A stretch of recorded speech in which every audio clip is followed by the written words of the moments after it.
literally down. Drink on it, put your legs on, what? Wait, see, it's coming Right in. here. It's coming from that.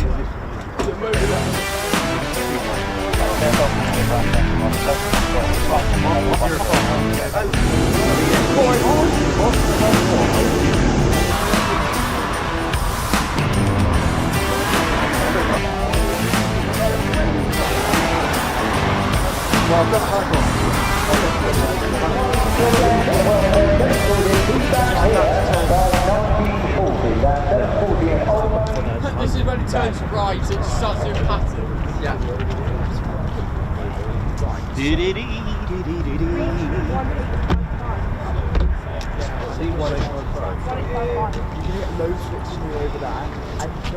Well, ladies, gents, and teddy bears, welcome to the Ted Coningsby channel. We're back at Lakenheath once more for anything that turns up or departs. So, welcome to the show. Could be Mildenhall. Huh? Could be Mildenhall. Oh, is it? Yeah. Did he not say ILS 23? It's absolutely gorgeous. That was at 4:30 this morning. Well, very, very good morning, good evening, good afternoon. Welcome to the show. And here's our squadron leader, Ted Coningsby. Welcome once again to RAF Lakenheath. Hope we're all good and well. And I'm just going to check. We've got a C5 in the area.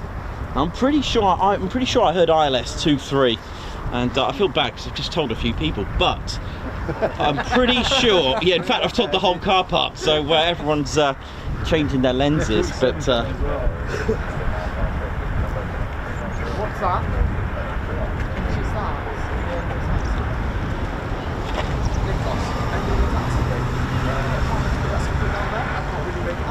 it's a F-35 being towed. Oh, lovely. I don't think that'll be fine today. Okay, so it's just... Oh no! Let's go Mildenhall. But he said 2-3. Sorry. Is Jim Bob gone? Jim Bob, come back, man. Oh no. What a letdown. Oh no. He definitely said ILS 2-3. He's not going to do that. Let me message him. Is he gone? Oh, yeah. Is Jim Bob gone? This is going to roll. Is it Kevin? Yeah, because it's dropping. You see it? Which direction?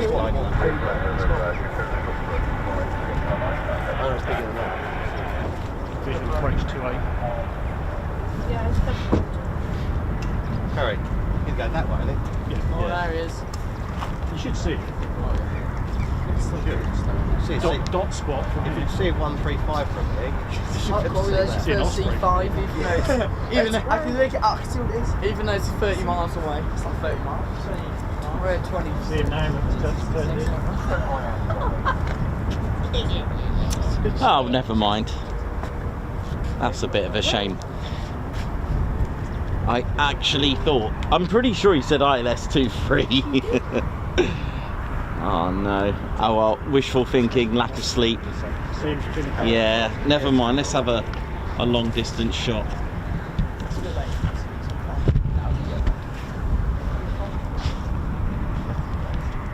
Well, it would probably make sense for it to go here anyway. To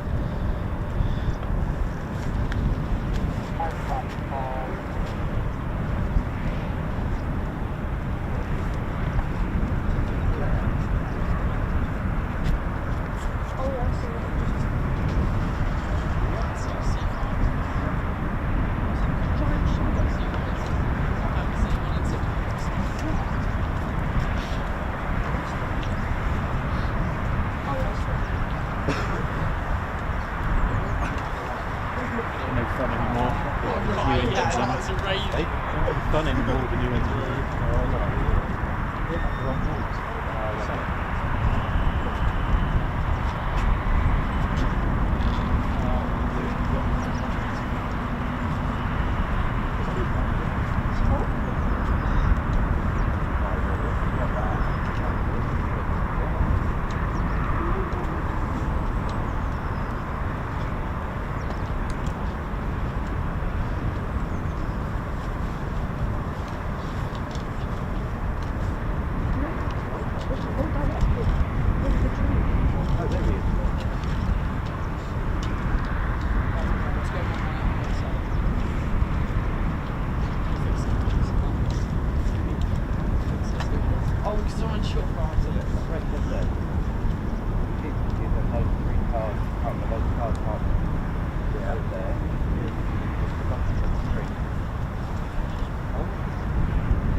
Well, there we go.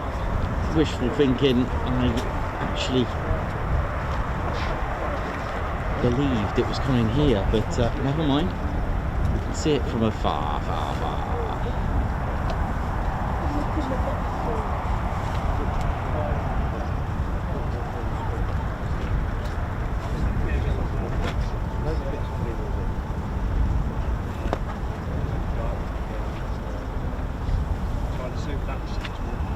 Second RD. Another RD. Well, it could have been. Not no worries. How we doing, ladies, gents, steady bears? Yeah, apologies for that. And there's a couple of people that I thought it was.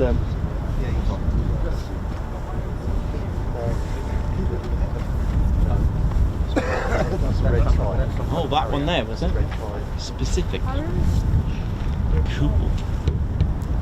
Well, welcome to the Ted Coningsby channel. Whether it's one I photographed the other year, but it's got a feather. And This one's got a feather missing out. just going to hope for the best today, see what we're going to get. We may not get anything, but it's certainly worth a shot.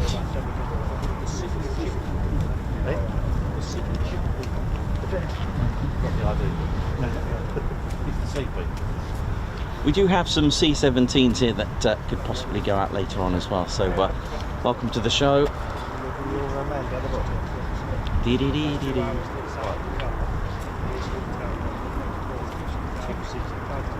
Yeah, well, one went, different one.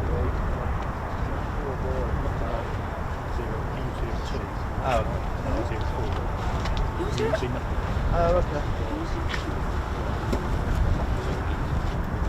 Yeah, nice to see the C5 from far away. Hope we're all good, ladies, gents, and teddy bears, and welcome to the one and only Ted Coningsby channel.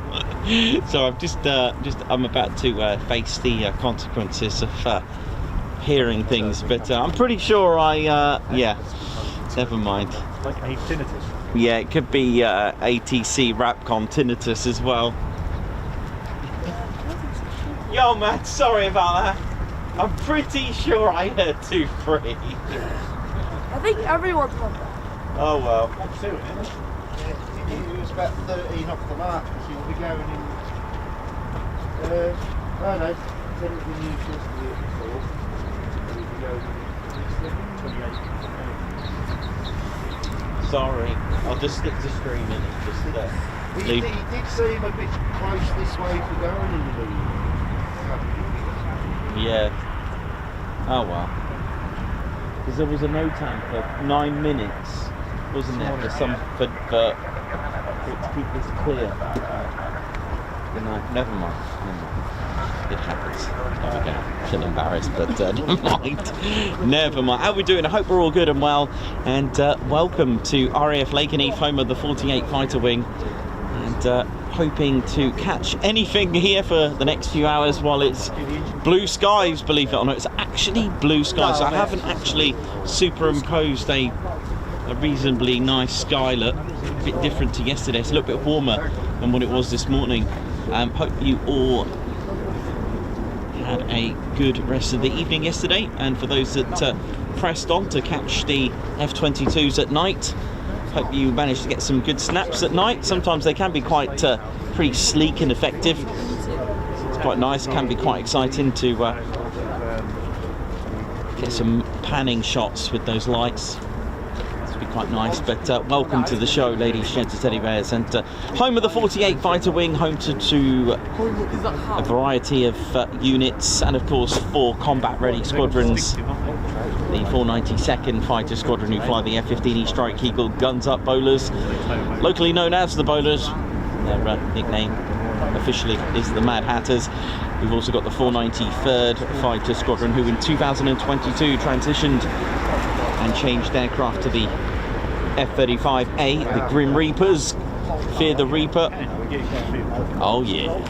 And we've also got the 494th Fighter Squadron, the Panthers, bleed red, and they fly the F-15E Strike Eagle. And last but not least, Without a lot of effort, is a squadron that was made history for USAF, the United States Air Force in Europe, the 495th Fighter Squadron.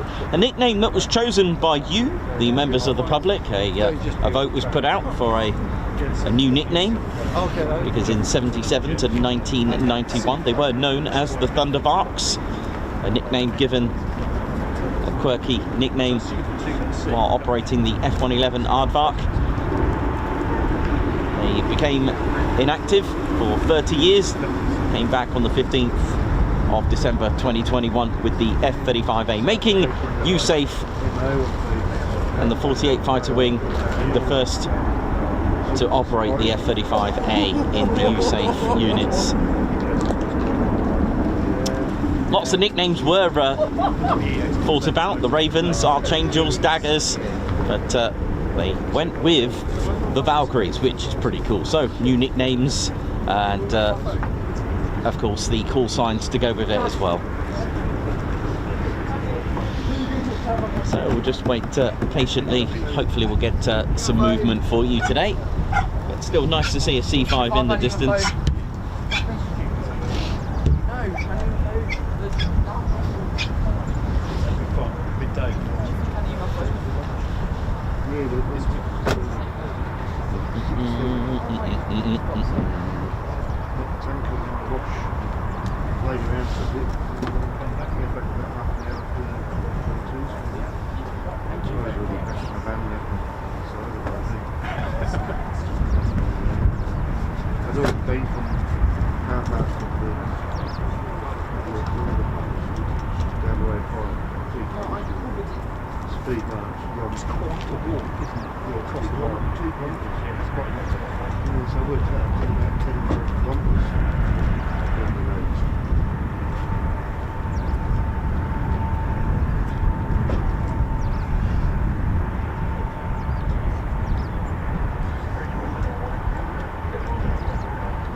F-35 started up.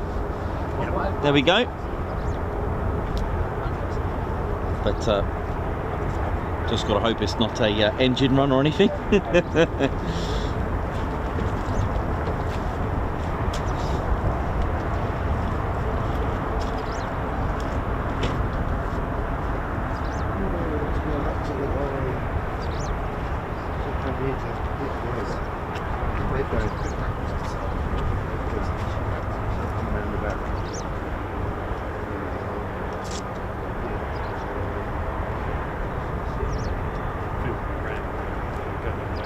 So welcome to the show, ladies, gents, teddy bears. And I have heard in the distance there the Pratt & Whitney's F-135 PW100, the huge turbofan, the huge 43,000 pounds of thrust on the F-35A. Superb. But let's just hope it's not flexing or anything like that.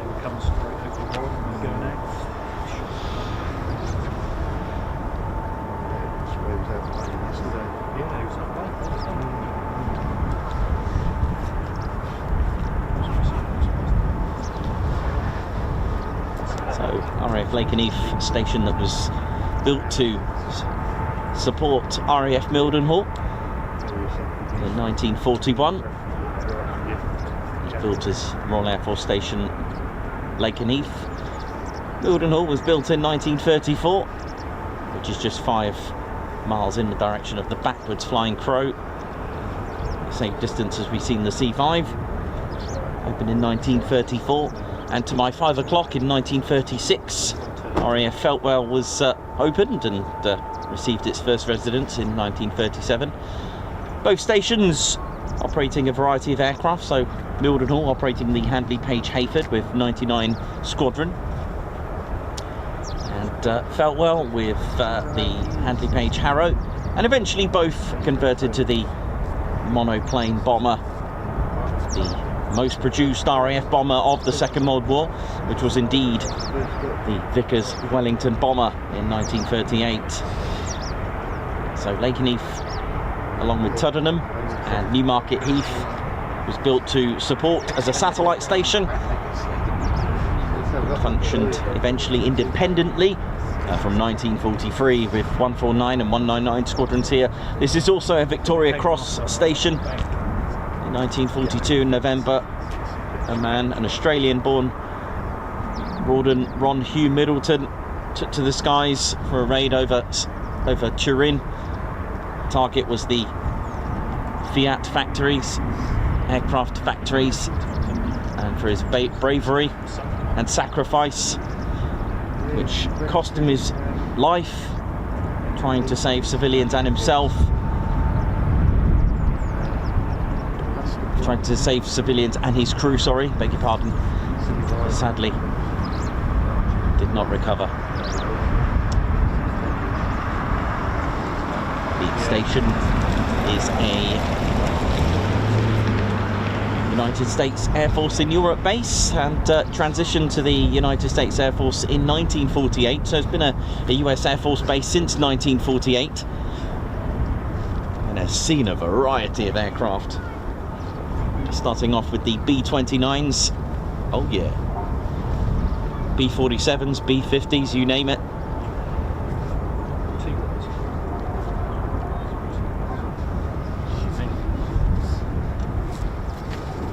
Now, although I've heard a F-35 start up in the distance, let's just hope it's going to account for a departure. It could be just a flexing, but we'll see.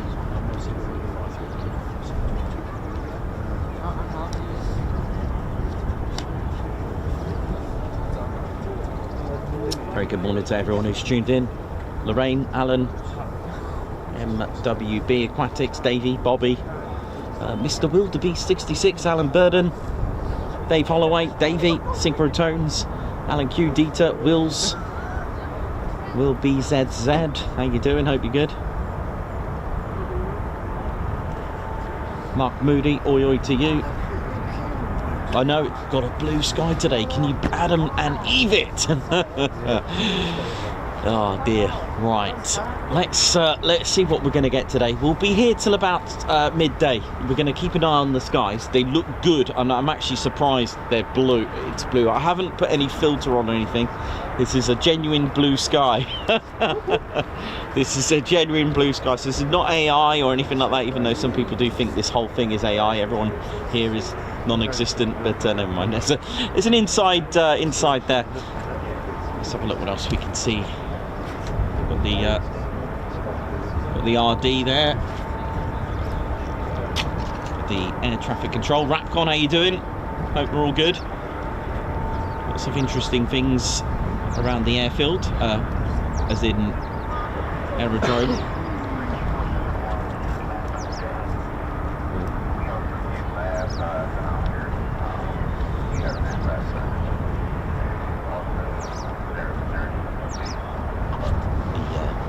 Black box there with the yellow circle, that's the markers for the arrestor cable, known as a BAC. There are different models of the BAC system. BAC stands for Barrier Arresting Kit, or Barrier Arrestor Kit. And that's the sad noise that I've just heard. Yeah, that is a shutdown. So the Pratt & Whitney engine did start up and has now been shut down. It might have been the one that was just towed out, possibly, that we've seen. So a bit of a fun start today. Nearly a C5 and nearly an F-35. Could be, is it going to be a stream of nearly? Oh dearie me.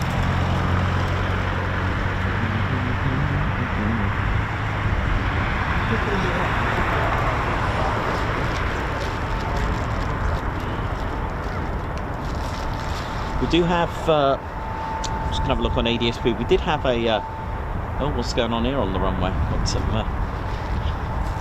runway checks going on by the RD. Oh, bit of a FOD check. Maybe something's going on. They are wing safety after all. So you'll see this vehicle up and down the runway doing the checks for safety.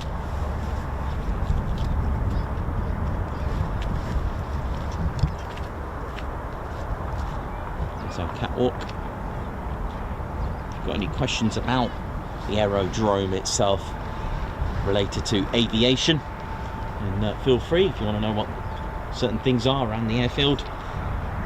Again, just to specify, related to aviation itself.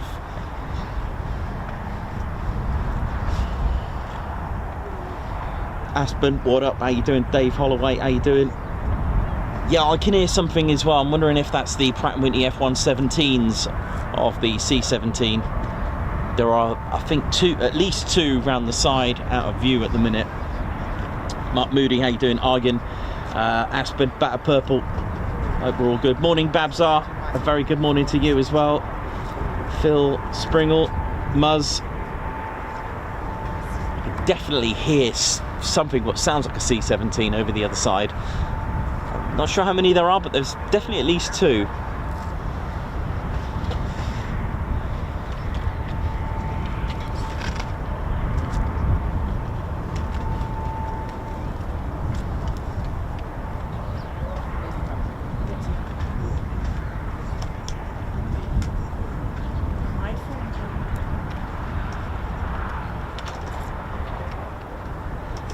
Good times, brother man. Aspen, good to see you on here. Right up.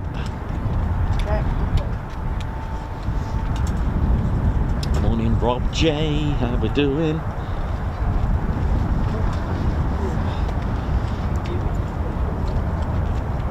It's again very busy. We're in the official aircraft viewing area.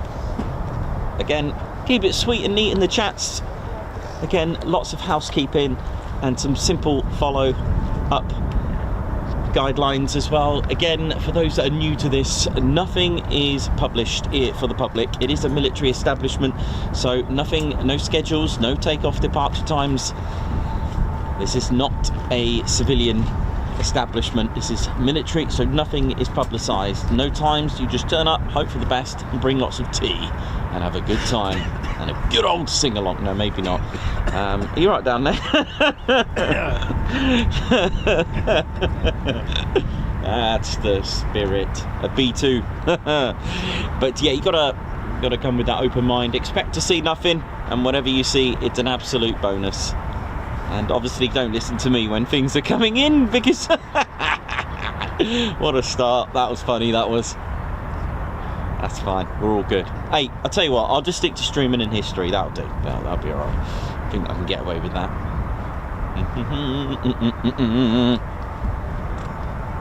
Right, so there's the RD. All done now. About to do the AWCU is just to the left of the WinSOC. There's our Airfield Wildlife Control Unit. Big shout out to them, keeping the airfield sweet and neat from wildlife. There's our catwalk. Catwalk, a classic, oh hello, TCS vocab. Officially it's just a taxiway, but we call it the catwalk. There's a few TCS unique vocabs, from leaping salmon to lower than a mower, fweep.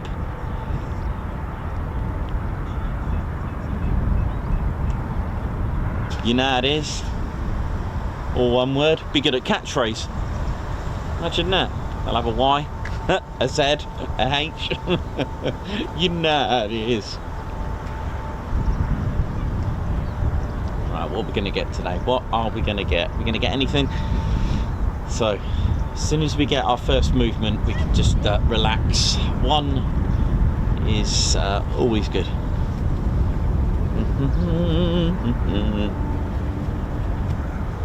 Spluffage, indeed.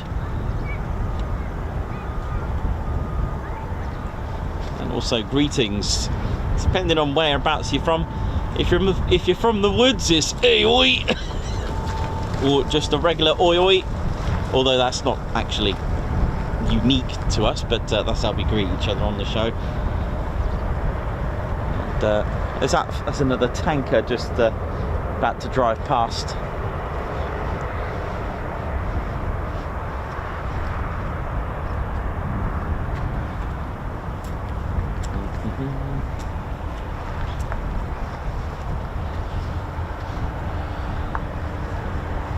Forward, back kick, yes.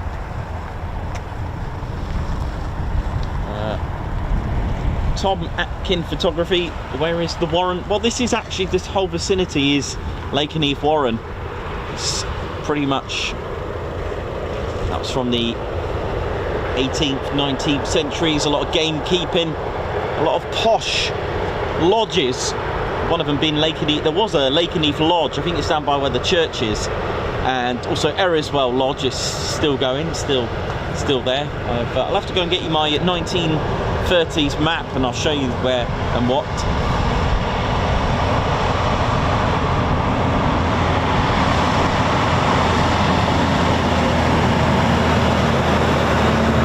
Bit of jet fuel, bit of JPA, oh yeah!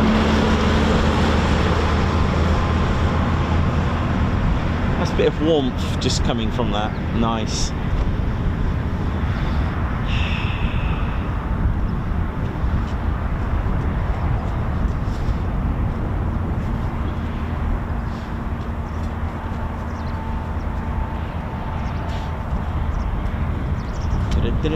Far. Yeah, that's another one. If you've got any favourite Ted Coningsby vocabs.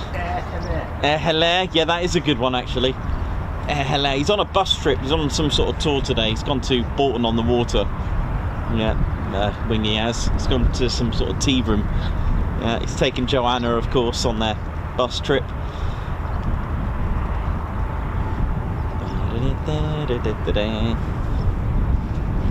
But Comedy Ted's with me again this for the rest of the week. He's up to mischief with Bed Ted. He's in the they're smart, they're in the van.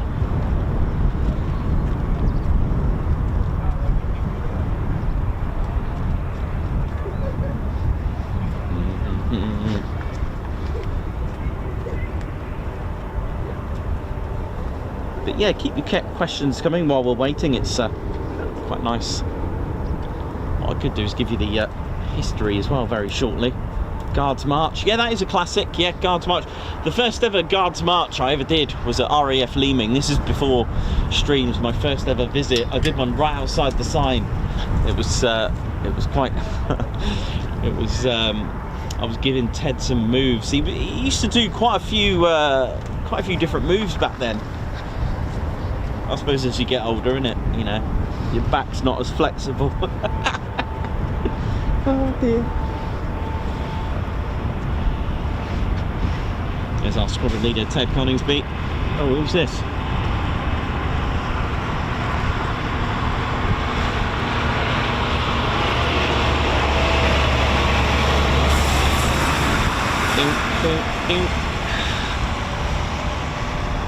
Oh, I love that move. That was good, isn't it?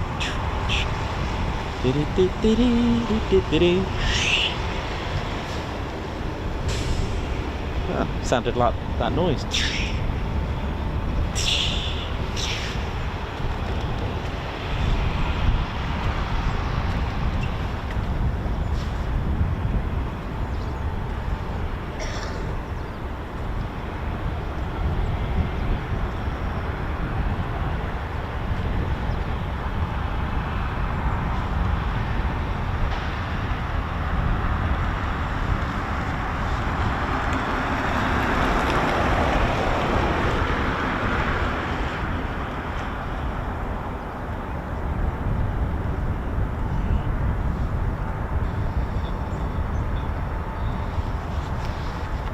All good, ladies, gents, and teddy bears. So what I'll do, yesterday I told you the pretty much the history of the whole station right up to 1948, and that leaves me now for the next part 2, for the history of the 48th, which is very, very exciting indeed, which will go through some of the aircraft. I'll have to get you some pictures for the others. There's some very interesting aircraft, such as the There was A-20s, A-35, Vengeance, Shrikes, A-18s, B-18s, the B-18 Bolo, and it's quite a spectacular story really, with all the aircraft that they've had in their inventory. Quite a lot of. I did a little tally of. I don't know if I've got it with me here right now. I did have a tally. The squadron with the most aircraft, or at least what I think is around 20 different types, and that's the 493rd. Yeah, it didn't sound very good. I do have the list. I do here actually. Through the ages of aircraft, for those that are interested. I've added a few. It was going in chronological orders, 492nd, 493rd, right up to the 495th. The 495th, they were using the B-18s, they were the only ones to use it. But of course, with 63 years of being inactive, they haven't flown the most aircraft. I mean, we're talking about 63 years, even 63 years have been inactive. That's a lot of aircraft that you could be flying. So the 493rd just keeps going. Quite a few. This is what I could find with the 492nd. I just need to check these three. I don't know if the 492nd flew these. Again, this is just on my own research, and it was going in sort of order, but obviously these three here, A24, A31, A36s, they're it's quite old. Some extra little bits of stats that I did. This is what my notes look like. Pretty interesting, right? There you go.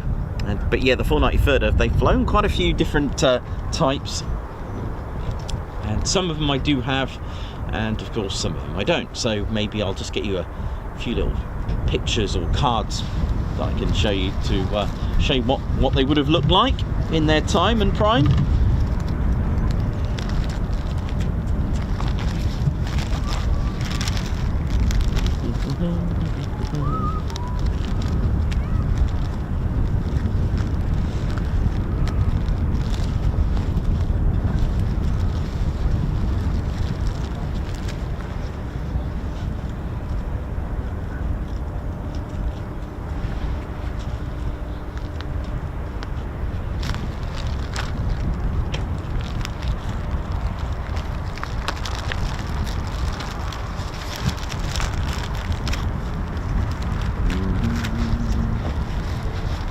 Yeah, there is a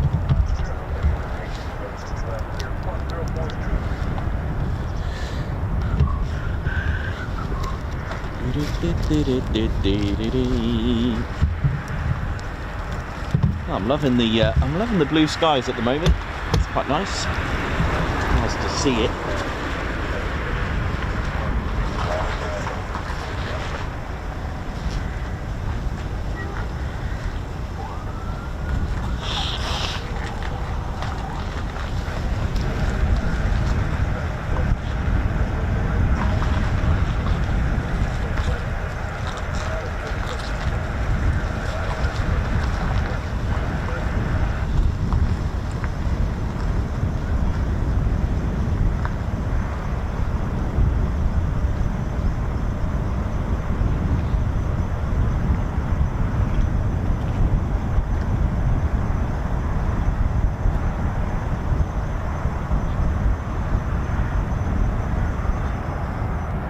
So if you just joined us, don't forget to do your checklist. Do give us a thumbs up, it does help the stream get out there. A thumbs up, and of course give the subscribe button a low approach in case you haven't done so. Come join us as well.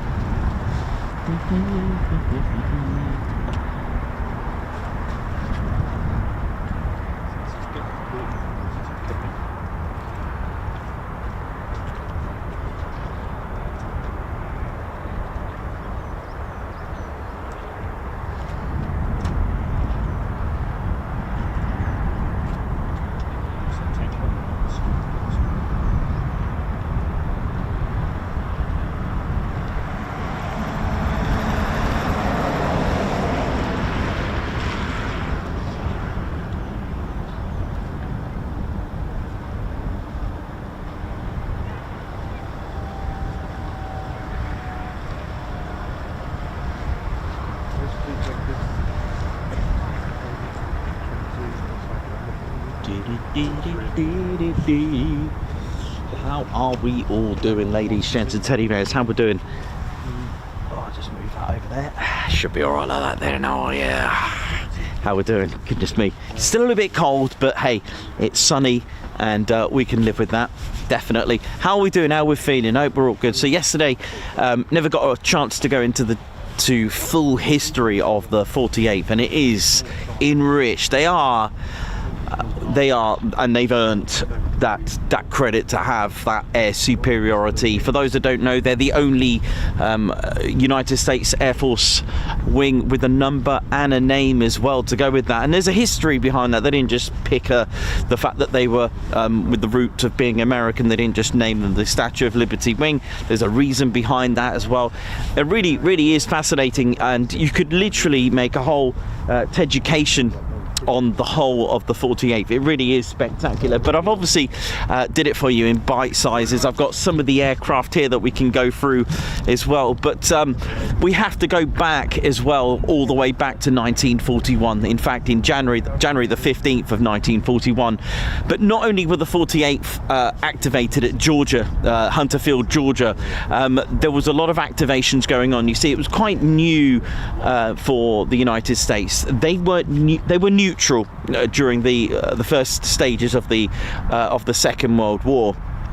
And the thing is, there's only, and I've always said this before, and you know, in the military it's proven time and time again, is the right preparation and tactics is the lead to success of owning the skies, the ground and the seas of all. It does sound like it, doesn't it? Very good. So you talk history, we get aircraft. I love that. You just keep going. I'll just keep talking and we'll get something. So yeah, so in preparation, and luckily they did do just that. You see, for those that don't know, the Second World War, when Poland was invaded on the 1st of September of 1939, that was it. 2 days later, Britain declared war. Now, when you look at some of the United States Air Force history and the United States Army Air Force, because it was a corps and a segment of the United States Army, just like the Fleet Air Arm is a section of the Royal Navy, just that kind of thing. And the US Navy, you've got the US Marine Corps, so on and so on. Oi, oi! How you doing? So the idea behind having a sort of like a preparatory, gosh, that's a long word for this time of the morning, preparatory thinking and tactics and training, really, because at the end of the day, this was new. They didn't have the largest air force in the world, and now completely different. But during that time, you know, even thinking about tactics, even thinking about having squadron numbers, thinking about you know, tail codes and divisions, and having a system where you could organize everything. This was something quite new, you know. And even aircraft, just think, 1941 wasn't that long ago that they just started putting some form of, you know, 20-30 horsepower engine in an aircraft to fly. So, you know, you got to remember that side of things as well. I mean, they were flying Breguet and Newport aircraft from France. Anyway, so the preparation side of things started in 1941. The United States government decided to have what's called the first aviation objectives. Now, there was a total of 54 activations of these units that were put in place, and one of them happened to be the 48th. Now, before I go into that, this was done in preparation. Now, remember, 15th of January 1941, we are 11 months before the attacks on Pearl Harbor. So in those 11 months, they were building up quite a lot of, you know, they were building up quite an air force at that time. But sadly, they did lose quite a few aircraft as well during those attacks. So, back to the 15th of January 1941, the 48th were activated. Now, they were known as the Bombardment Group Light. Okay, they had a little L in the brackets. You may see brackets H, which means heavy, brackets M means medium, brackets D, if you ever find that, means dive. Now, they activated at Hunterfield, Georgia. Now, the numbers, you may not be familiar with some of them. They were the 55th, 56th and 57th Bombardment Squadrons Light, okay? And there was a 4th squadron called the 9th Reconnaissance Squadron. They were flying training aircraft such as the A-24, A-31, and right up to the P-39 and P-40. A year later, in 1942, some of them were changing sort of like their role, okay? So what happened, they then changed aircraft, okay, to suit their role. And what I'm saying is that they changed the 48th to the 48th Bombardment Group Dive. So I think it was the I'm trying to think if it was the A-35 Shrike for diving, could have been. That's off the top of my head. But the 9th Reconnaissance Squadron, they became the 88th Bombardment Squadron. Still part of the 48th, but they were flying the B-18 Bowler. I think they were the only ones to have that. If you look at some of the historic photos, I think they had an 88 on their tail somewhere nearby. But a year later, this whole thing, this whole structure changed for them. The 55th, 56th and 57th and the 88th, they changed numbers again to numbers that you may know. In 1943, the 55th, they became the 492nd. We know that number. The 56th became the 493rd, the 57th became the 494th, and the 88th became the 495th. The numbers that we know today. Now I'm going to show you a little picture actually of what I found. I've still got to finish off one of the drawings, which I'm now determined and now, what's the word I'm looking for? Confident that it is a bird. I don't know what type of bird, but I'm going to show you this. I do have a folder, but I don't think I'm going to be able to fit all of this in. So I'm going to show you how old these, because you may have some patches of the squadrons that are here. So I'm going to show you, and some of them you may recognise. So the 55th, you can probably recognise where that's come from. So that's the 492nd, right? But that's dating back to 1941-42. That's amazing. This one for the 493rd, when they were the 56th, they still use this, and I believe during the times of being a tactical fighter squadron, they would use this. So we'll know them as the Grim Reapers. So this is the original one, and we all know this one, the 57th, who are the Panthers. You can see from 1941 that they were using that very creature. Now, ignore that.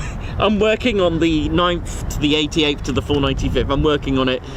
So the 495th, this is supposed to be a wing, so ignore that snout. Yeah, I thought it was going to be an aardvark with a helmet on it, but no, I'm going to go with the bird on that one.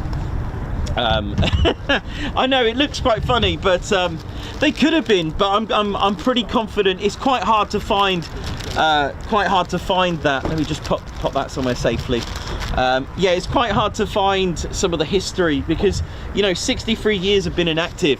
It's quite a long time, really, and some of those records are they're very hard. And the thing is, they were at the time, they were training units, okay? Some of the airmen of the 48th, which I've never told you before, this is quite new to some of you, because of what was going on. I mean, we're talking 1943. We're in the thick of the war. We're in the thick of it. We've already done many raids here from Britain. And 1943, many United States Air Force stations were here, 160 of them already. So we're talking the right moment to train. And some of the 48th actually already went and found themselves, while being trained by the 48th, they would find themselves with various groups. Okay, so remember that. It's quite important to do that. And then a little bit of a change for the 48th. When we got to 1944, they were swapping over from the P40 to the P47, which I love. Absolutely love that. And I'll talk to you a little bit more depth about that. But what happened in March of 1944, the 495th, they moved to the 407th Fighter Group. And sadly, what happened to them, that does sound like more startups. The 407th Fighter Group actually became inactive. They deactivated on the 1st of April of 1944. Now, the thing is, I'm going to show you a little diagram. Why did that happen? No idea, really. The only thing I can think of is that the United States Army Air Force was structuring everything so that fighter groups were literally the fighter groups were becoming structured. Now, in 1943, they became they did actually switch to becoming a fighter group. That's where it all happened in 1944. Now, fighter groups, looking at history and the way they structured things, a little bit different to bombardment groups, but they were actually having 3 squadrons per group. So the 48th had 4. So I'm thinking maybe, just maybe, because they had 4, they moved. That could be an idea. Let me give you an idea of what things look like for the United States Army Air Force with my trusty diagram. So, structuring things then. Just to give you an idea of how complex I mean, you've got an Air Force. Then what they did, this is the 8th Air Force. You got an air division, a wing and a group, and then they'd have shapes. And this is how, I mean, this is just the 8th Air Force, yet alone all the other air forces that they had. So they would structure things, and then each fighter group would be, each fighter wing, had all these groups as well, and then groups had the squadrons, okay? Now, I know I'm talking a little bit about bomb groups. Okay, now bomb groups, like I said, they had a division, wing, group, squadron, okay? But the fighter wings, they'd have fighter groups, and each fighter, you can see the fighter wings were allocated to a particular division. So if you see any bombers with the triangle, that was the 1st Air Division. A circle, usually a B-24, the 2nd Air Division. A square, the square D at Mildenhall, that's right. So you now know that Mildenhall's 100th bomb group, or the 100th Air Refuelling Wing legacy, they were part of the 3rd Air Division of the 8th Air Force. These shapes are unique to the 8th Air Force, okay? But look at this, the 3rd Air Division, so let's, you know, the 4 Babbotts, Station 139 of the 100th, they were looked after by the 66th Fighter Wing. So these fighter groups were looking after the 4 Babbotts and the rest of the 3rd Air Division as well, which is quite spectacular. So look at the structure. I mean, I'll need to do I'll tell you what I'll do. I'll do a fighter group one and a fighter wing to show you, because it's quite spectacular. You know, all the details that they put in. Just quickly then, on that note, while I've got that, you know, on the case of the fighter groups, I'll have to do a little layout for you. I'll have to do that. And one of the things with the 48th, yes, they did set sail on the Ile de France, and I mean, we're talking in 1944. They made that transition from the P40 to the P47, which I'll quickly show you before we go. Yes, so they set sail on the Ile de France, and the Queen Mary, but they were, and not many of you know this, or you may know, but they were allocated to the 9th Tactical Command, so 9th Air Force. Now, we've all heard of the mighty 8th, but what about the 9th Air Force? The 9th Air Force were doing things, they had a different role than the 8th. The 8th were more strategic bombing, that kind of thing. Bombing those, you know, factories, the B-17s and the mighty 8th, right? The 9th Air Force, they were more close air support. They were more taking out gun positions, tanks, vehicles, you know, bombing bridges. So they were more tactical, but also they supported the 9th Army as well. That means that some of the airfields like Falkingham, North Witham, and places like that would have the C-47 Sky Trains. I call them Sky Trains because in America they call them Sky Trains. So I try to remember it all, like Lieutenant, Lieutenant when I'm talking RAF, and Lieutenant United States Air Force. So it's just the right thing to do, isn't it? Like reheat when we're talking about Typhoons. But anyway, going on a tangent. So the 48th Fighter Group, as they were called, in 1943. Right up to 1944, they were allocated to the 9th Air Force, and when they set sail, they found themselves near Bournemouth, actually RAF Ibsley, not too far, and that was part of the 9th Air Force.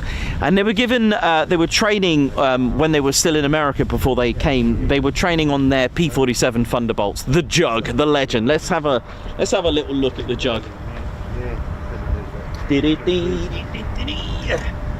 So for those who don't know, this is our P-47 Thunderbolt. Look at that, beautiful, lovely. And I'll tell you what, it's massive, and I'm going to show you a little bit of a nice diagram with that. This one's the Razorback edition, and it is an absolute beauty, it really is. Now let me show you a little bit about the actually what I'll do before I show you the diagram. I'll just put that back down. I was going to just give you some details about that, about the legendary. It was nicknamed the Jug, and it was an absolute beast. It really was. It was affectionately nicknamed the Jug because it looked like a milk jug at a certain yeah, that's it.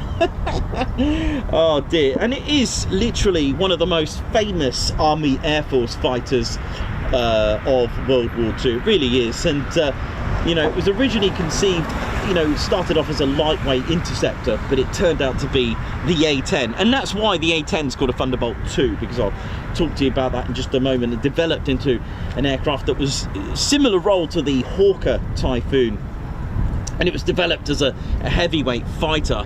I'll have to remember next time to show you the comparison, same scale size of a Spitfire, but it was massive, really is. And it was in March of 42, and in April 1943 the Thunderbolt flew its first ever combat mission, a little sweep over Western Europe, and even the 48th took a little fighter sweep. It was uneventful, not fruitful, but still. It served in every aspect of the theatre, with 15,600 Thunderbolts that had been built. Production started off such as the P-47B, the C, and earlier D and G series as well. They were proposing a prototype, the XP-47, but the XP-47B, an improved P-44 and XP-47 designs, they built around 600 P-47 Cs, and similar to the B and Cs, about sort of 600-700 of those, a couple of hundred of them maybe. And the P-47D, the Razorback, they built just short of 4,000 with a blocks 1 to 22. They built, like I said, 15,600. You can arm it with either 6 or 8 of the 50 cal machine guns in their time.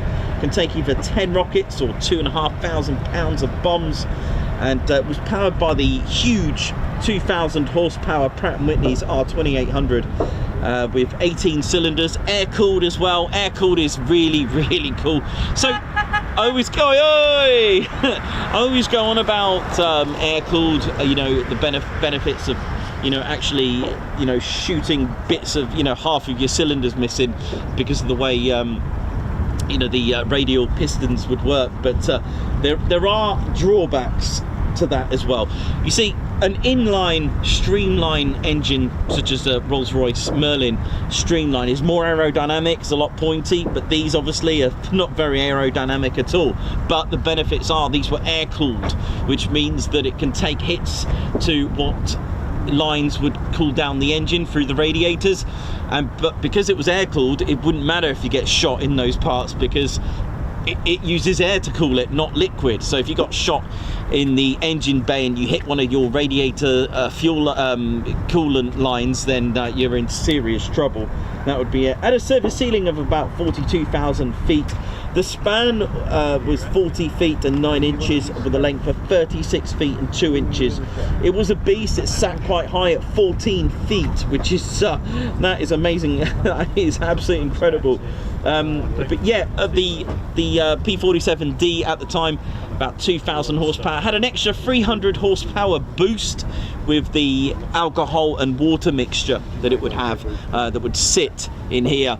So if we've all seen the film Fast and Furious, you know, when they use NOS, it's not actually the nitrous oxide that's actually the fuel. It actually helps combust the fuel better through the way it would flow. Let's not go too technical, but it's the nitrous oxide is not actually the fuel. It helps actually burn the fuel quicker. It's the same with the water and alcohol mixture. You'd probably think sticking water in an engine is not a good idea. It actually helps cool down the pistons so they can work faster, better. Pilots can use them in boosts. It had about 30 gallons of this extra 300 horsepower boost. Those 8 50 cals, if you fired all of them, would actually slow the aircraft down by about 25 miles per hour, bringing it down to about 400. It could easily do about 436 miles per hour, 440.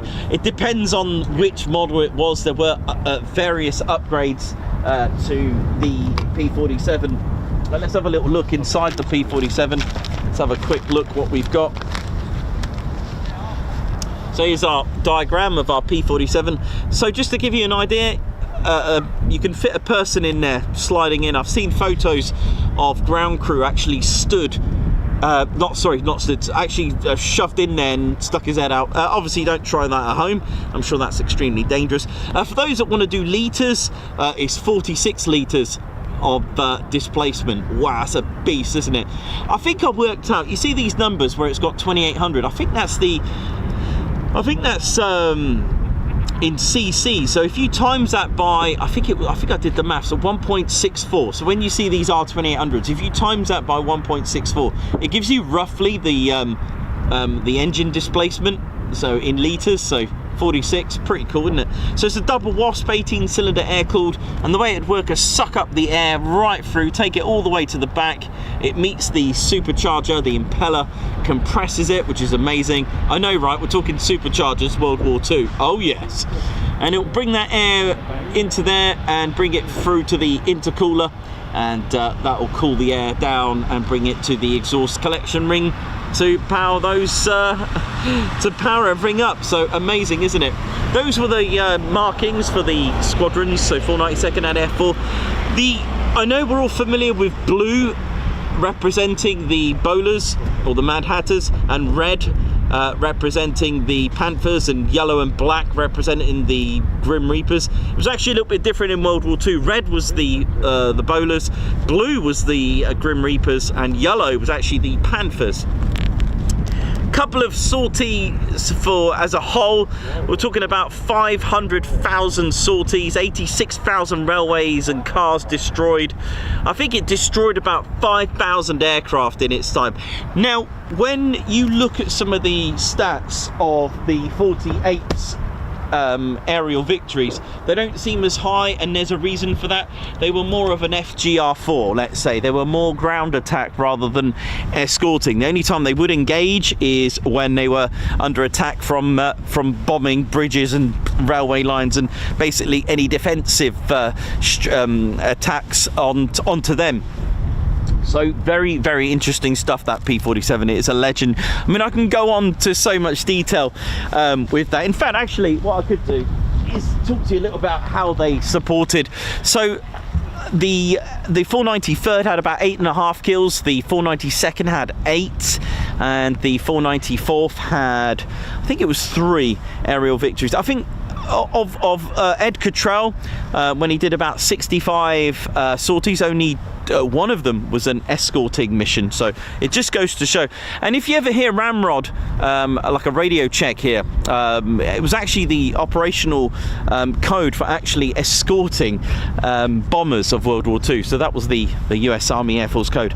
So the 48th would actually engage in a lot of tactics for close air support, reconnaissance.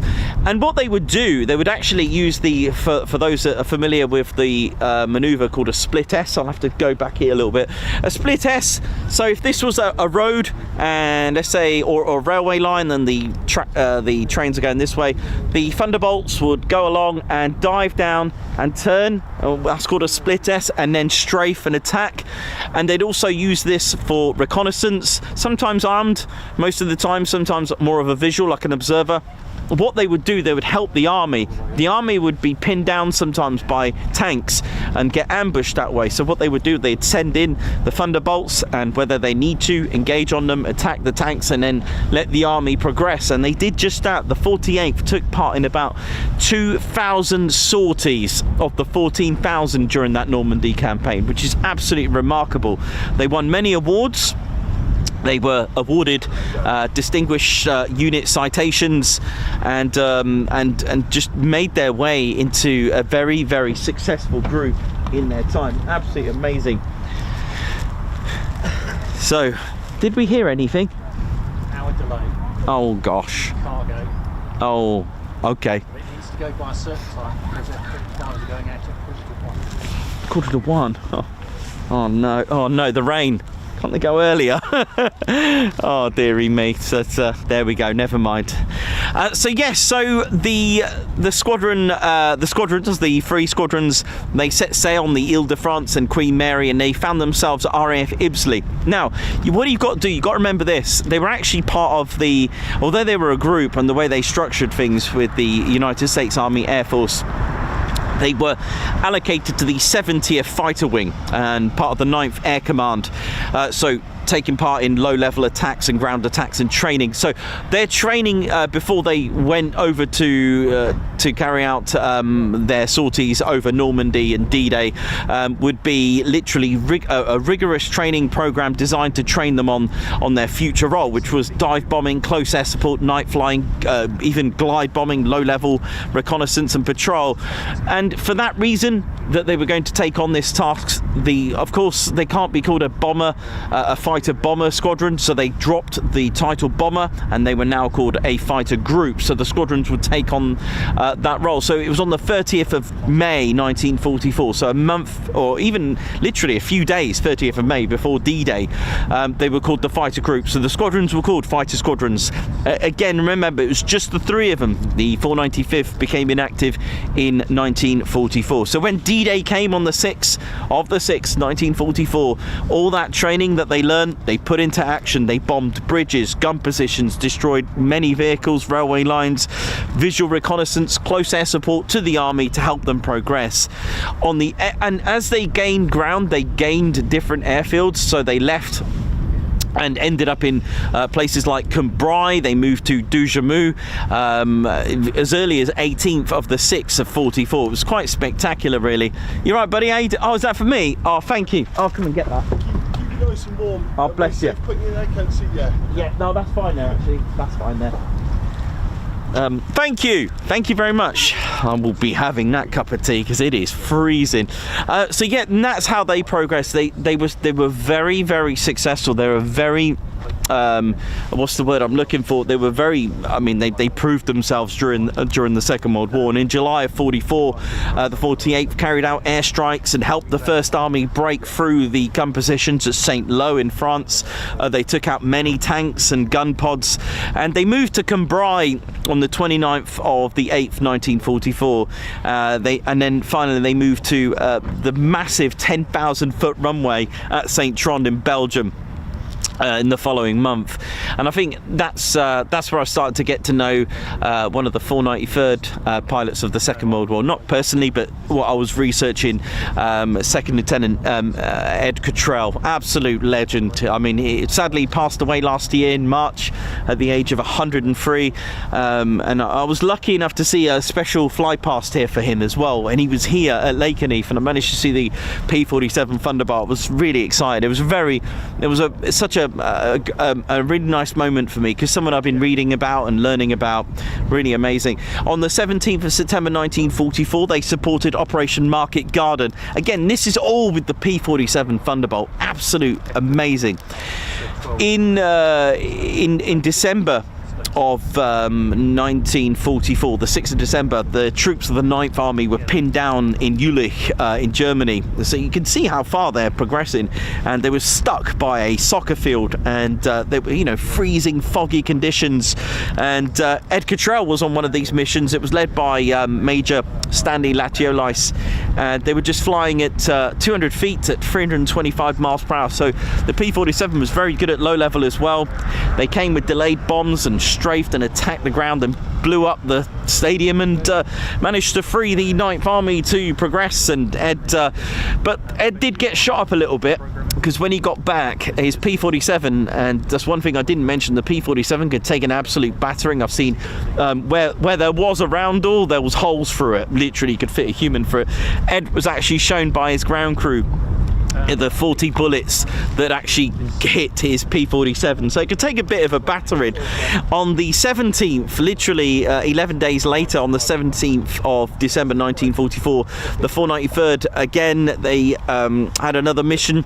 Ed Cottrell was on this mission again, the 493rd, the Grim Reapers, and this time they had to take out a particular bridge, and they spotted tanks, and Ed Cottrell literally went to attack the tanks. And he did his split tests, he was saying, and dropped the bombs, and he was attacked by 109s at the worst possible time. What is the worst possible time to be attacked? When you're just about to pull up, you've got no speed whatsoever as you've pulled up, after these 109s came and attacked him. And they attacked him good, because they completely ripped 8 of his cylinders. 8 cylinders, can you believe that? He was pretty much doomed. Not much height. And you know, I'm just looking at these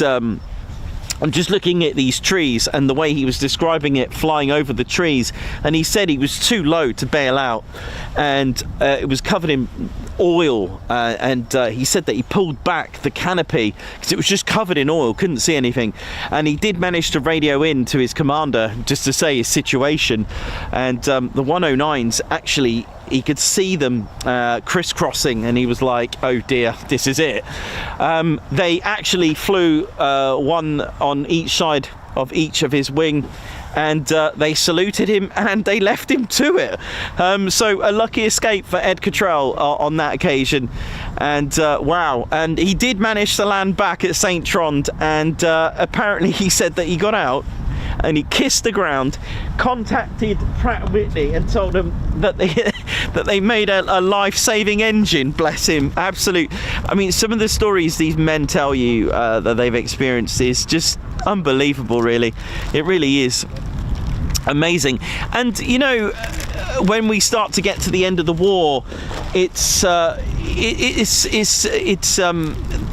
amazing, you know, when you start reading some of the stories that they had. So the 48th, as we started to get towards the end of the war in 1945, they continued to support the army and advance, and finally on the 8th of May 1945, the last mission, it was led by Captain Troy Smith, who witnessed, I remember reading about Troy Smith saying, and I've got this image in my head about, you know, the German army walking on one side, surrendering, and then you got the 9th Army walking the other way with, like, they're, you know, looking all, you know, victorious. It was quite spectacular to have that image, and there was a few like black and white photos that I've seen, absolutely amazing. And then they slowly worked their way back. They backtracked over back to France, and then finally moved back to the US, and they deactivated. That was the end on the 7th of November 1945. Now remember, they were a group, they weren't a wing then, and it was on the and they finished up, like I said, 8.5 kills to the 493rd, 8 to the 494th, and 3 to the 492nd. Again, they may sound low, but that wasn't their main, you know, the 8th Air Force with their fighter groups, they had the most kills because they were helping out with bomber escorting missions, so they would really see some fierce fighting them, and especially with the P-51s, with the arrival of that and the P-38s, they've got quite a lot of kills they have. So on the 25th of June 1952, 7 years later after that, reactivation, because what happens after the Second World War? Yeah, you got it, the Cold War. Close air, Strategic Air Command. Now I'm going to see if I've got some...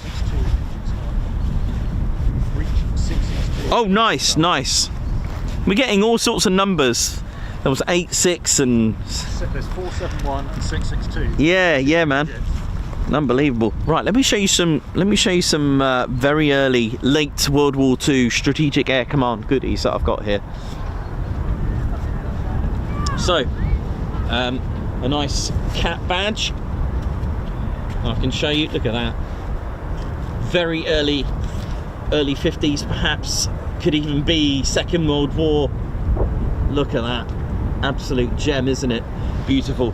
And I've got some Strategic Air Command, got an official badge here from the times of Strategic Air Command as well. I have to admit, it's freezing up here. But hey, keep going. We've got a start up of a C-17. That could be it for the day for us, but we'll see. Oh dear. And there's our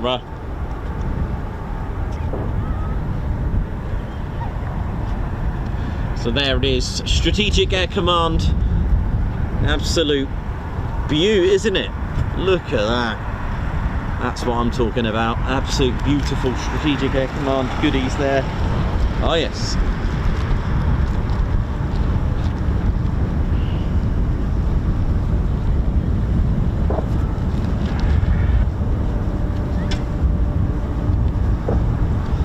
So we've also got the official wings as well. They get older as you go down the bottom, so we'll start with the bottom one there. As if you can see that, these are Gen. There's a military, it's an aviator's badge there. You've also got navigator here as well, or an observer on this one. That one there, sorry. Don't think I've ever showed you them this close before. So that's the pilot or aviator. Then you've got the navigator or observer.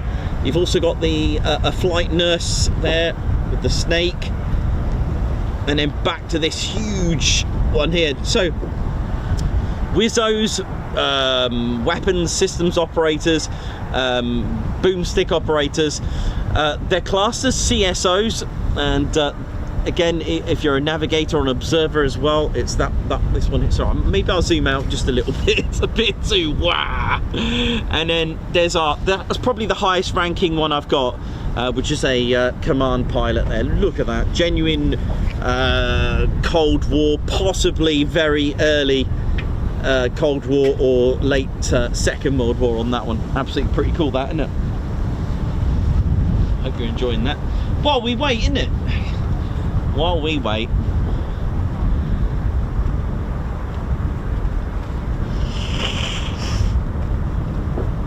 Excuse me. Definitely while we wait. Ooh.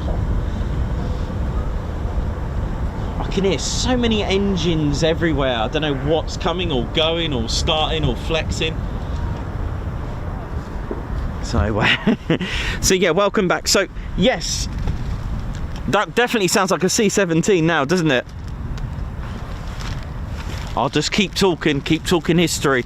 Hopefully we'll get more. So, on the in 1952, that's when the 48th became a wing. They were given wing status, and they were relabeled, I know, for the role they're about to take. Remember that a wing, or any unit, the secret is in the name, right, in the title. So they were going to become the Fighter Bomb Wing. Okay, so they're going to be doing some fighting, they're going to do some bombing there, and a wing this time. And that was a mistake when I was doing the history. Do you remember that, when I thought the 48th Fighter Wing were never in the Second World War? Oh, but yes, as that title, no. But they were a group, you see. It's the lineage that they're still going. Sounds like it's getting closer. It's on the pad, just around the corner. Ah. So there we go. But what happened? So it was still just the 3 squadrons. So those 3 squadrons take the title as well. So the 492nd Fighter Bomb Squadron, 493rd, and the 494 Fighter Bomb Squadrons. Okay, they actually moved back to France, and that was on the 10th of July of 1952. They moved to a place called Chaumont, in the Chaumont-sur-Mortier. Sounds like they make good wine there. Probably do. And when I look at the photos of the Chaumont Air Base, there's actually a Facebook group all about Chaumont Air Force Base. Amazing, actually, really amazing photos. And you know those films that are made and sort of set in the 50s?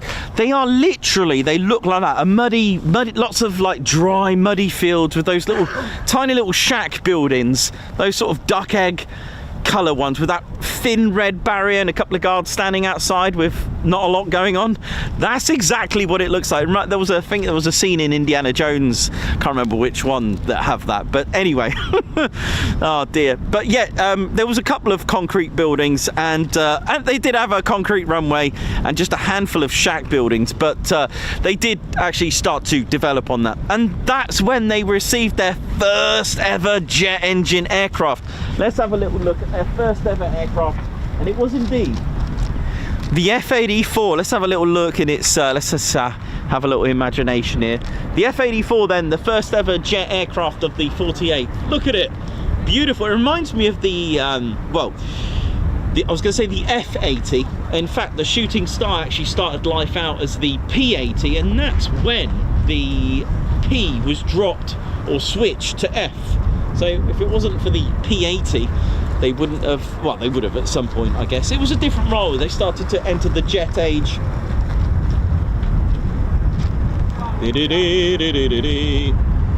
There we go. So got the F-84 Thunderjet. Classic, isn't it? Look at that. Looks like a beaut. Oh yes. So the Republic F-84. Republic make it more legendary classic aircraft. Don't know where this one's from. Don't know much about this one actually. If you have a look, the serial is 92328. If anyone wants to do a bit of research, it's got FS328 or 92328. If anyone's got any history on this one, let me know. I've never looked into it actually. Never looked into that one, which is pretty cool. First flight was actually on the 28th of Feb 1946. So there we go. And yeah, their first ever jet aircraft, and wingspan of 11.10 meters. That's 36 feet and 5 inches, or length 38 feet 1 inch, or 11.61 meters. And it was powered by an Allison J35 A29 turbojet engine, 5,600 pounds of thrust. Pretty similar sort of thrust to the Hawks of the Red Arrows, the Ardeur 151. Similar sort of power, similar sort of speed, 622 miles per hour. Service ceiling 40,500 as well. So yeah, and it was with this aircraft as well, and along with the 492nd, that they formed the very legendary, shall we say, the Sky Blazers, an aerobatics team.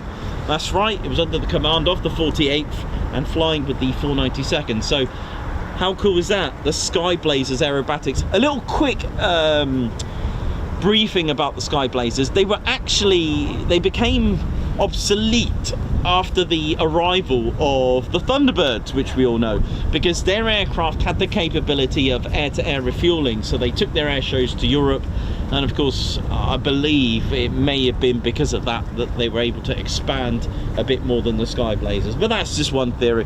But it was only for, I think it was just for two years, I think, with the 492nd before it went to another wing. Can't remember which wing it was, but it was given to another wing. Because the weather is changing a little bit. I'm going to have a quick cup of tea. Just give me a second.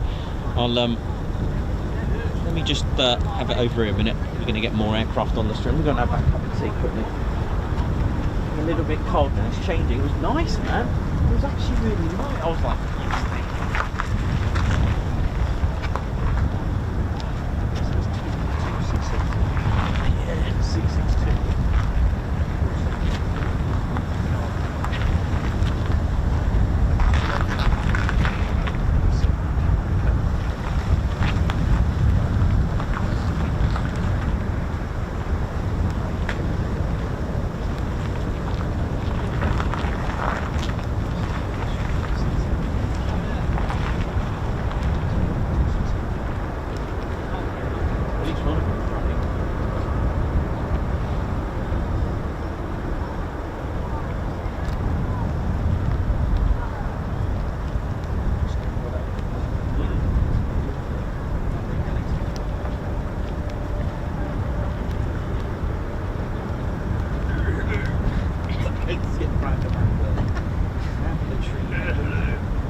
Okay, you keep it warm. Yeah, thank you, mate. Oh, shit,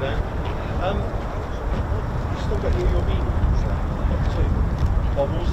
One with, one without. You take the cup. Yeah. Yeah, perfect. Can I have? Did you want 1 and 1 or was it? Yeah, I wanted 2 bobbles. Let me Maybe see. I've got 2 bobbles. Yeah, the kids basically have seen mine and now love it and want it. And with? Yeah, with bobble. Don't nick us, that's extra. 30 quid, that's more.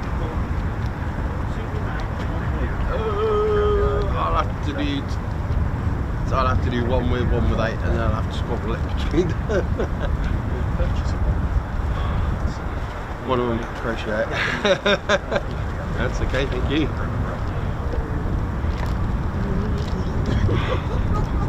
It's bloody freezing. Yeah.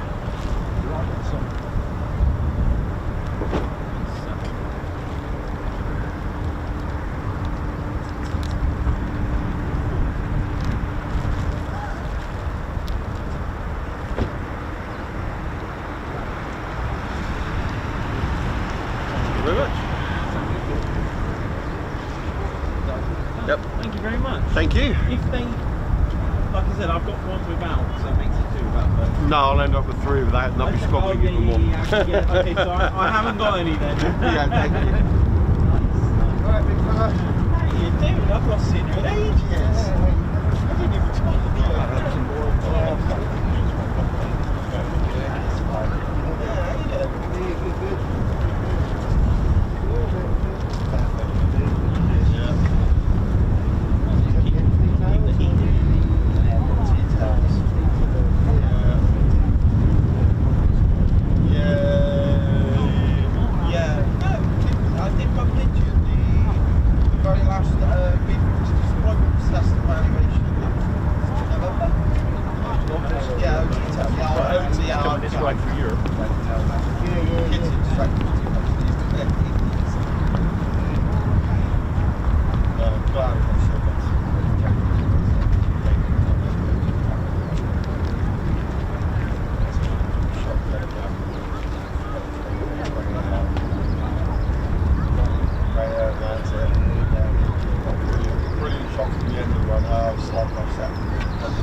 Yeah.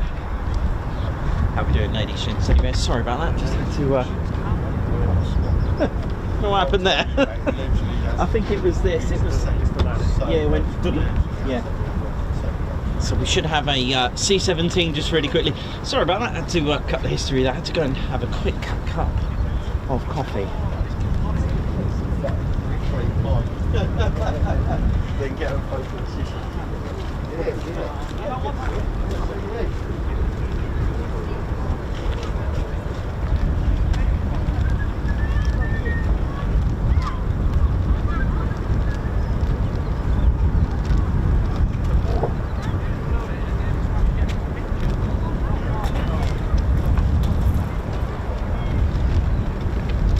There's a little bit of rain coming as well. Tiny bit of rain just hitting our way for a minute.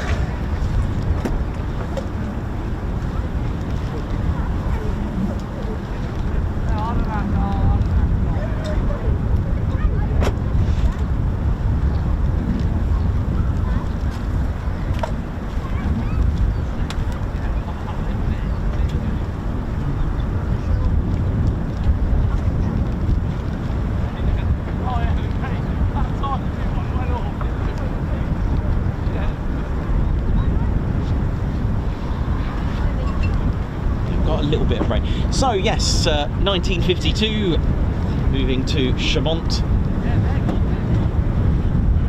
in France, and it was here that they, that the 48th, that's where they got their nickname from, or shall I say, that's where they got their official name. In fact, it was quite interesting, really, because here comes this. I think the C-17's on the move. I think, or is that the wind just blowing the noise? Definitely. Hang on.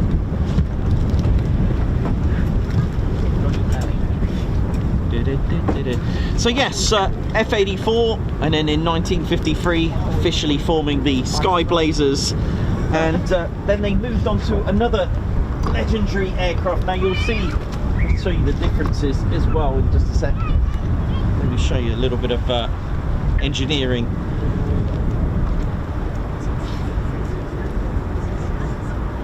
Because in May 1954, which some of you may have seen last year, I'm not sure how many of you seen an F-86 Sabre last year, sorry. Yes, you might have seen one yesterday, you never know. You may have seen one flying around, you know, as you do.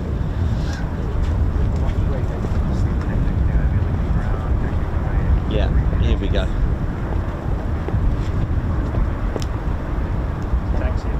Nice, here we go. So we've got a C-17 just taxiing out now. He's got a nice tail. Is it this one, hopefully? Yeah, hopefully. So there's a chance. We may have some nice artwork on this one. Right on, just to the right. Okay, yeah. It's got nice tails, just to the right. Charleston's yellow back. Yeah.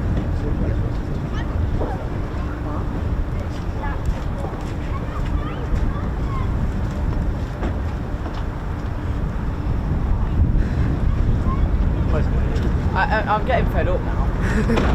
I don't think I've ever came to Lakenheath and had to once wait for the plane. Especially not on a Friday. Especially not on a Friday. Here we go.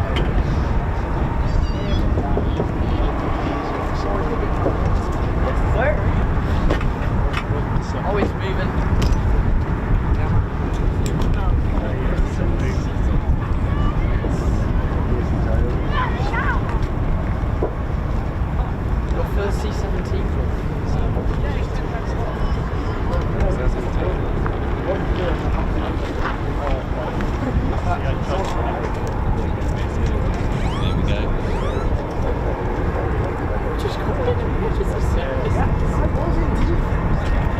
Beautiful, here we go. C-17 Globemaster.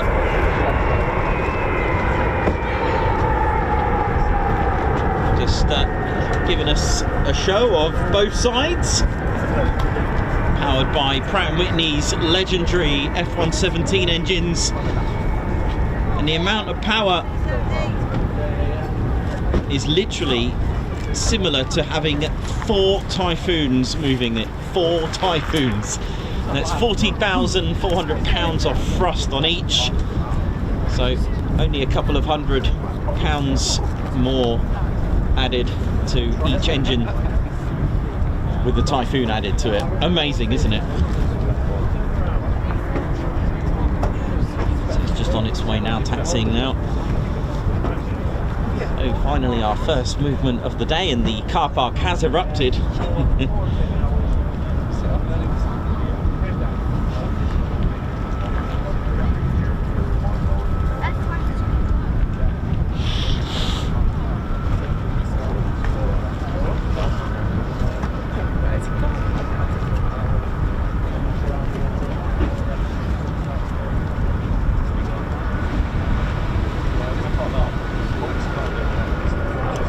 From Hickman, that's the HH tail from Air Force Base, Hickman Air Force Base in Hawaii.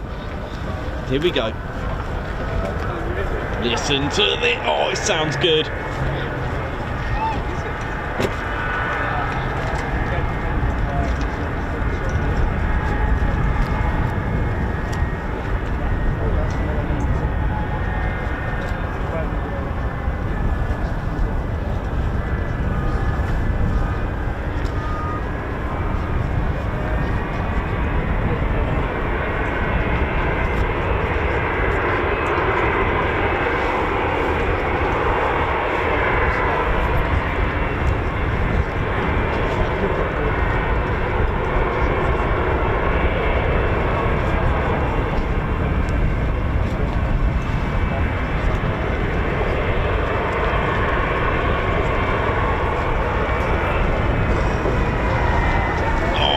at it.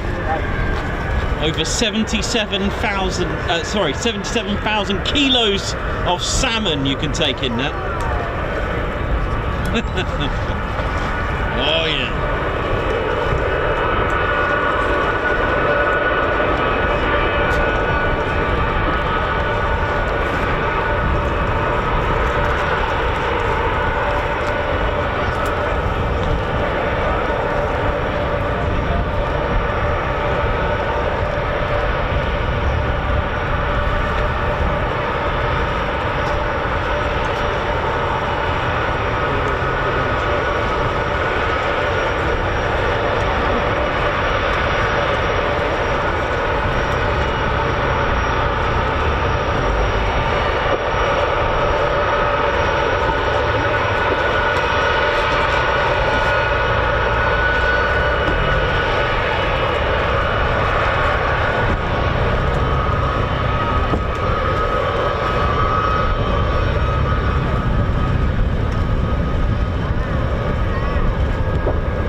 certainly warmed us up for a little bit. Oh,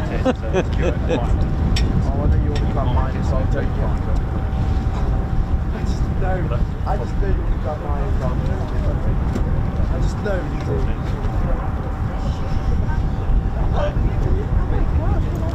Down out my chest.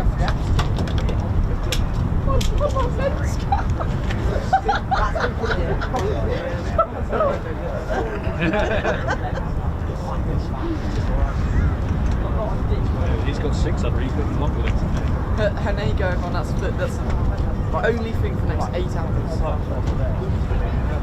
expensive. You can't pick up the stuff second. Well, that was a little treat there. Absolutely beautiful, wasn't it?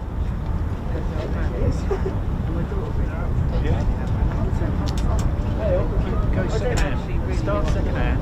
Nikos. Oh, coming back round. Nice, let's have a little go at it. Well, it did say it was the... It did say it was going to do a departure downwind, so...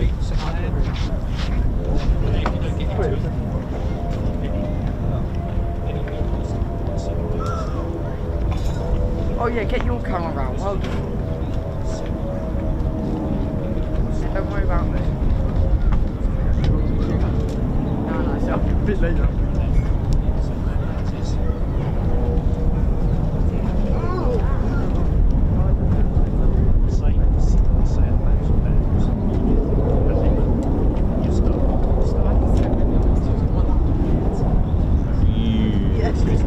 This lens is like £2.5 grand. Oh, nice to see the C-17. At least we got something, so we're not a zero, so that's good.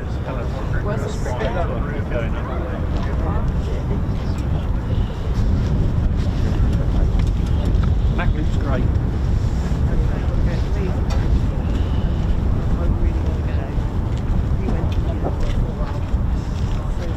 Which side do you go? You go cat.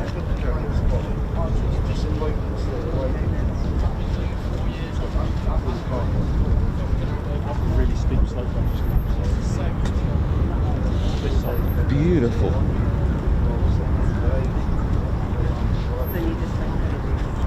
Absolutely amazing, the C-17 there.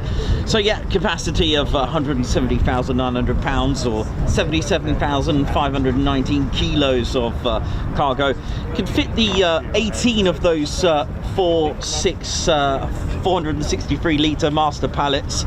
You can mix it up a bit. You can have 102 troops in there or 134 with the palletized and sidewall seats.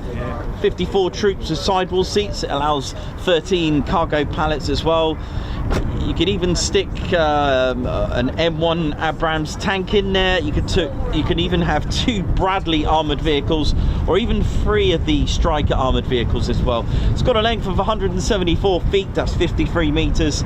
Wingspan 169 feet and 9.6 inches. That's 51.755 metres. It is a beast, but a beautiful one as well.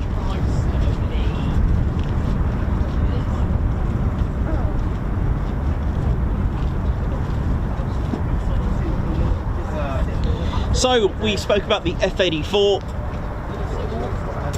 and in 1950, sorry, in the F-84 in 1952, and then by 1954 the 48th transition to the next aircraft, the F-86. Now I want you to admire a bit of amazing feat of engineering, and it developed from the ME-262 design perhaps, or at least it's got that influence, because the engineering there really worked out of the aerodynamics. Having the wings swept back did actually make a huge difference. If you look at even some of the earlier MiGs having the swept wings, and we're talking about, okay, so they put a General Electric J47 with 5,910 pounds of thrust, so an extra 300 pounds of thrust in their next aircraft, but it managed to get 687 miles per hour, so that's a good 60 miles per hour more. And the service ceiling as well, just shy, nearly 50,000 feet. So you can see here, and you can admire this design, and you know, sweeping the wings back would actually made a massive difference to performance, and it's very similar to sort of like the MiG sort of styles, and again the ME-262, credit to that with the swept wing. There weren't many swept wing designs during the Second World War, but Strategic Air Command in the Cold War saw many aircraft start to design this way. So back to the 48th. Back to the 48th, and it was May 1954. That's where they got their name, because on the 4th of July of 1954, ladies, gents and teddy bears, with a little party and a little celebration with the Sky Blazers, not too far, about 25 miles away from Chaumont Air Base, was indeed the workshop of Bartholdi. For those that know the history and the story, so if you have a look at the 48 fighter wings insignia, they've got Statue de la Liberté. Why is that? Why are they called the Statue of Liberty wing? Is it because they're American? There's a lot of American wings, right? So hear me out. So Bartholdi, who was he? Well, he was the man in the 1800s that designed and made the Statue of Liberty. Only 25 miles away. Coincidence? Well, the mayor thought so. So they had a party, big naming day. It was the 4th of July celebrations, an air show. In fact, it was that day that the Sky Blazers became the official aerobatics team of USAF, the United States Air Force in Europe. So that's quite an amazing thing to have. But they were named by the mayor and some other various higher up people, top brass as they call it, and they named them the Statue of Liberty wing, and that's why they're called the Statue of Liberty wing. And it was from there that they got it. They found in the workshop was still there, the molds and the casks that they found, so they made a 3-meter replica. 1 3-meter statue is still at Chaumont, and there's 1 replica here as well, so that's quite nice. If you ever come across it, let me know. If you ever go to France and go to Chaumont, let me know, take a picture, send it in to us, or if you're fortunate enough, if you're allowed, that is, let me know if you've even seen it in here. I'd like to hear back and just make sure it's nice to know that it is here. You know, when you read stuff and you want to see it with your own eyes, if you ever do, let me know. Anyway, on the okay, so things changed in 56. Lots of things changed. So in 1956, they were the first wing to operate the F-100 Super Sabre. So literally the next aircraft and the first ever supersonic aircraft of the 48th. That's right, the first ever, the F-100. Look at it, beautiful. Again, still got the 3 squadrons, and it was with this they moved on the 15th of January 1960. But before we go to there, they did have a bit of a name change and role change, because in 1958 they became the 48th Tactical Fighter Wing. So the squadrons were called the 492nd, 493rd and 494th Tactical Fighter Squadrons. They moved to Lakenheath 15th of January 1960. Okay, now here's I managed to find something really cool, really cool. When they came here, this is the new bit. So when they came here, those that know, we spoke about tail codes. They had a 2-digit system. They had LR. They had a letter L, okay, and then an RST. The letter R for the 492nd, LS for the 493rd, and LT for the 494th. And then the colours on the tail flash were the ones that we know today. It's pretty spectacular stuff. And you can see an example of one, because they did change colour. They did have some camo ones, and if you go to Newark Air Museum, you will see the example of a red tail flash with LT on it. Now I'm just trying to have a look. In the late 60s, it's when they changed to the bare metal that you can see here. The earlier ones had the camo. So the ones at the one at Newark Air Museum, so it is a lake. It's got like Liberty Wing, Lakenheath on there. The Statue of Liberty Wing on the actual F-100. It's pretty amazing. I can't remember the pilot name that it's got on there, but do check it out. So the one there would be an early example in the 60s. So that's pretty amazing. Now the next aircraft were ex-Vietnam. They were indeed the F-4 Phantom. So the first ever twin jet engine. Now here's a really cool thing that I found out today, thanks to Perry. Thank you for this. So, what's the connection with Perry and an F4? Answers on a post, sorry. So, they switched to this, okay, again, still the 3 squadrons, and they changed the 2 tail code system to LK. They got rid of like the second letter for the next squadron. Now, if you remember yesterday, I spoke about the original control tower being on this side, on the north side of the base.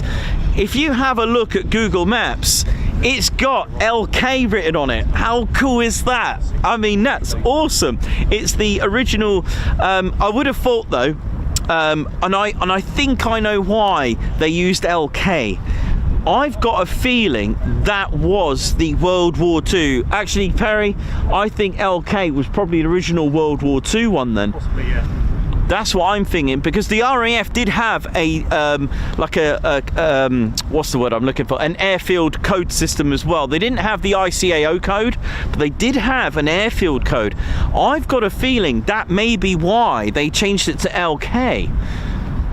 Could be, but a year later, so 1972, they received these, changed it to LK, but a year later in 1973 they switched to LN. I don't know why, but if you have a look, the original control tower on Google Earth, Google Maps, it's got LK. You can see it. I think that's, I'm going to take a screenshot before it kind of, you know, before Mother Nature takes it away. But yeah, F4 Phantoms, look at that.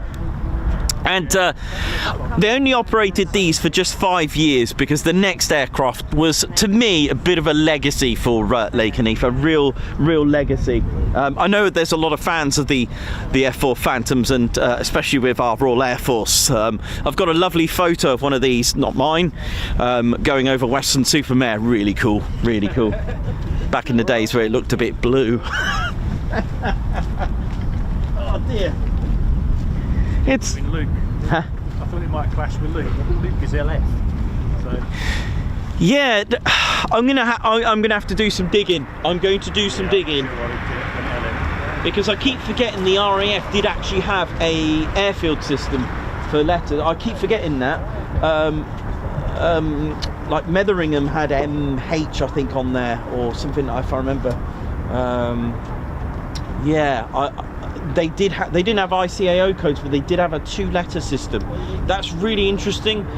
I wonder if LK was the one, and it may. See, LK's the marking on the old tower on the ground here, isn't it? Yeah. So, but that would have surely that predated the jet era here. Yeah, that's it. So, and definitely predated the Phantom. Can't be a 70s. It must have been built before that. That is really interesting. Might have to have a dig around, see if we can find some old map.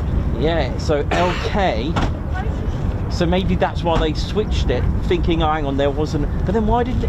Don't know. This is good. Okay, so Davey, Perry, we're on a historic mission tonight. Oh yeah, we're gonna have a look. So yeah, so you're probably all looking at Google Maps right now. So if what you want to do is look for the old ROC post, and have a look around there. You can see the old tower there. Right, where are we? So the F-111 Aardvark. Now, when they transitioned to the F-111, so obviously the Phantoms only lasted for 5 years. So in 1977, Davey's probably going mental right now. Davey loves the Aardvark, I know that. In 1977, we finally welcomed back the 495th. So the last time we heard from them, they were with the 407th fighter group in America, and they became inactive in April of 1944. So 1977, we welcome them back, and there's even, and I know Davey Perry's probably got photos of this, there's even, because we got the 4 squadrons back, they had the 4 colours on one of the Aardvarks. So green for the 495th is a colour that resonates with the 495th. That's their colour. So I'm sure Davey's sending me a photo right now. So yeah, so the 495th came back, and they were nicknamed the Thundervarks, okay, which is why I thought it could have been an aardvark in 1943. I don't know, but now I'm thinking it's probably a bird. I can't rule both out. It's just one of those things. So here we go. So the 495th welcome back, and in 1977 they were operating the F-111 aardvark, and they really had some time with this. They really did, with the aardvark. So a reactivation and a welcome back. So that was pretty awesome stuff. They're also the OCU for the F-111F. They were the OCU for the F-111F. Oh, what, the 495th? Yeah. Were they? Yeah. I think you told me this in a message.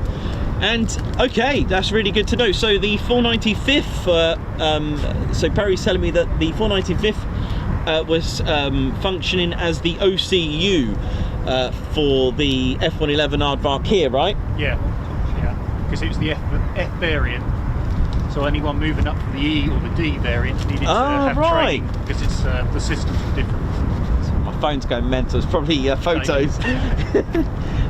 It is 2 photos. Yes. Oh, lovely. Yeah. Gosh, how many? 4 nice. Thanks, Davey. Oh, there it is. It was the flaps that changed. Davey, thanks, man. Yeah. Tell you what, might be able to show you that. There you go. Look. And the pod as well. Great tree. Wow. Look at that. Thanks, Davey. Nice one. That's what it ended. Nice one, man. So yeah, there's our F-111 aardvark. Beautiful. How cool is that, eh? Look at that. So we got to the reactivation. Now, the 495th, the OCU. So we need to go to the 14th of April of 1986 with lots of tensions that were going on prior to that date. But it was on the night of the 14th of April 1986 into the 15th of April 1986. The Libyan raids, which involved 24 of Lakenheath's F-111s of the 48th Tactical Fighter Wing to take part in Operation El Dorado Canyon.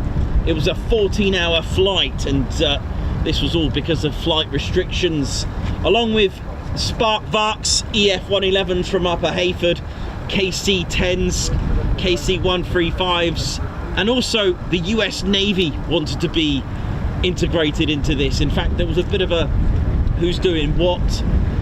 The US Navy with the Tomcats, A7s, A6s wanted to take part in the strike, and they did. It was a very carefully put together flight, but sadly they had to do a 14-hour flight around that flight restriction to get to bomb specific targets over Libya. Despite the success, Karma 5-2 was lost with the lives of the 2 on board. Rest in peace, our fellow 48th. A few months later, in September, the 48th were actually awarded something spectacular, very rare, I think the only one of its kind. They were awarded the Navy Meritorious Unit Commendation, awarded to the 48th by the US Navy Secretary John Lehman, and they're the only US Air Force unit to receive this. They also took part in many raids into the Gulf War using the F-111 aardvark. It was a bit of a bomber. You could say it was not quite a tornado, but certainly more of a bomber with its swing wing design. In 1991 though, things changed again for Lakenheath. It was time for the 495th to be inactive once more. The F-111 aardvark was retired, and the 48th dropped the tactical title and became a fighter wing. So it was from 1991, and enter 1992, the F-15E Strike Eagle for the 492nd and the 494. And in 1994,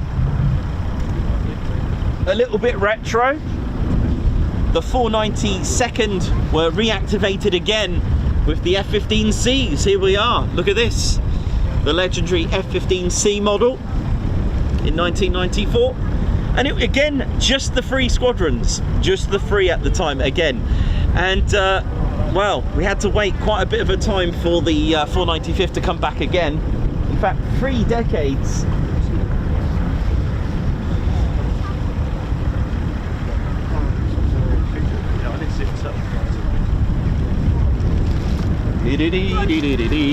Yeah, 3 decades.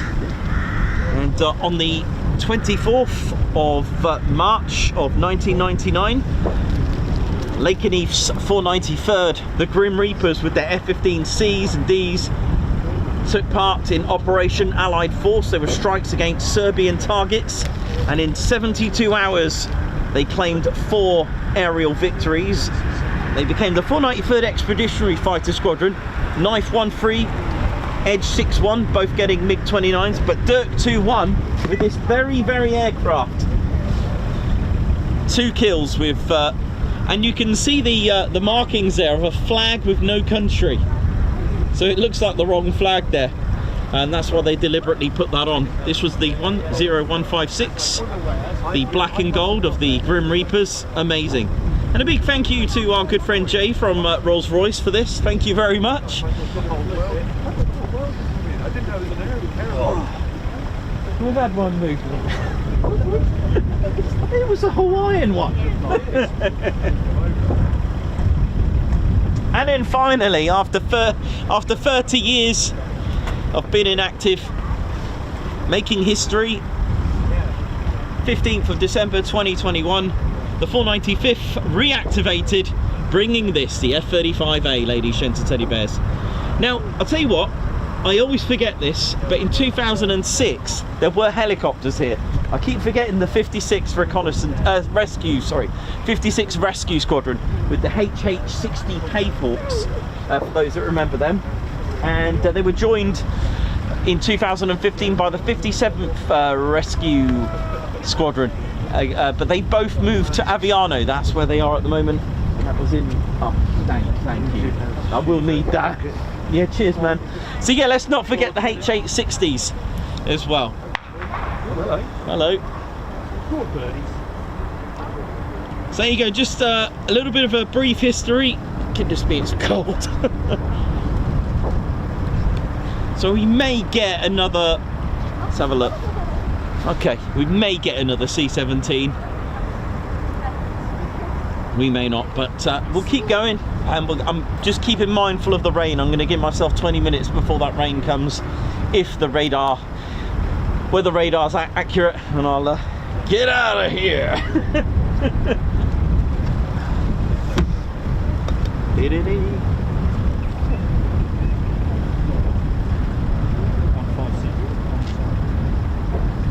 Oh wow! Oh wow! Yeah, because it's had, I think it had an extra 2 on there.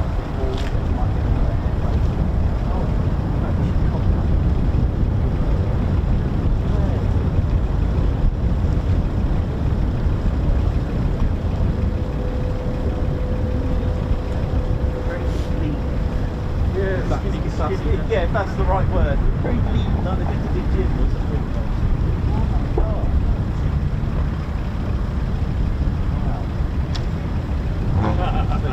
If you ever have the port side, let me if you ever have it, something marker, have a look at the markers. I mean, if they ever changed it. Ah, that's what I was going to say, because they actually brought out an official system. It's a 6-inch star. With the big, yeah, that's it. Yeah, they changed the system, having a 6-inch star, that's a 6-inch star with a white border, and then the name of the aircraft. That was they brought up an official kill system now. Oh, you have. What ones are they? They mixed it.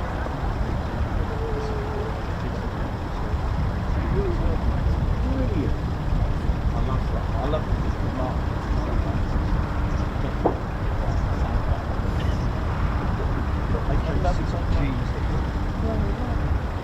Oh man, you've got the ring now. I think you get it. Right, you do actually very good.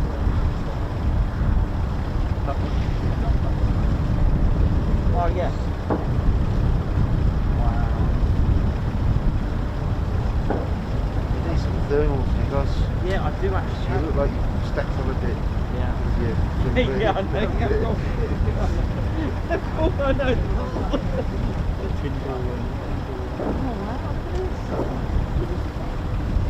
Got this in here as well. the centre outfit.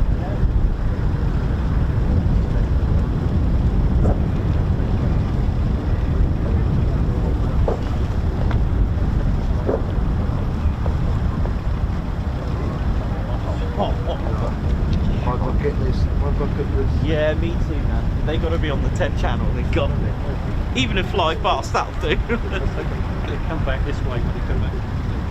Kids' German holiday. Yeah. Still got them in Germany, haven't they? Yeah, they left Germany as well.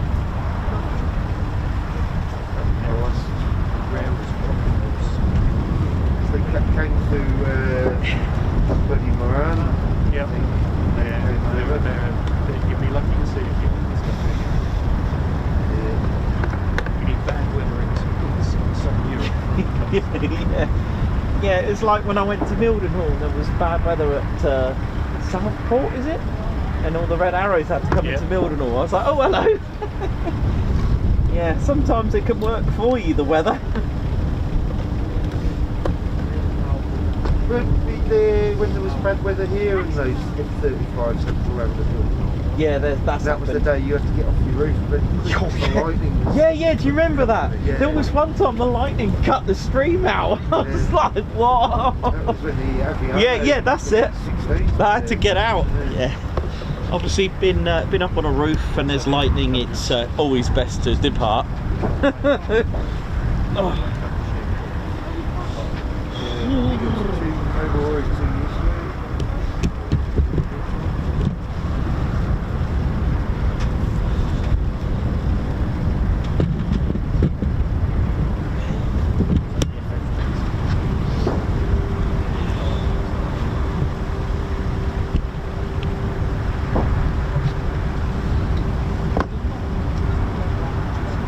No.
Yeah. Are they die-cast or have you got someone making you they're no, they're die-cast. Yeah. They come from everywhere. Yeah, it's nice when people send me them. Thank you. I don't know who it was, someone came to me that F-84. There you go, this is one you're missing, here you go. I'm like, thank you, what's your name? And he's gone.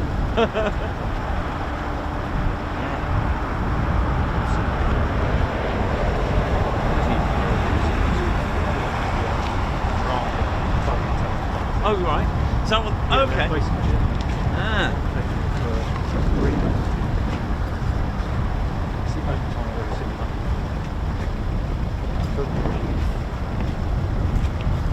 Look at this.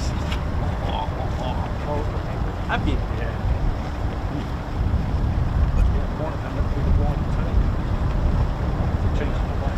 Did they? Yes, they did, yeah. Have you seen? I've stuck shoes.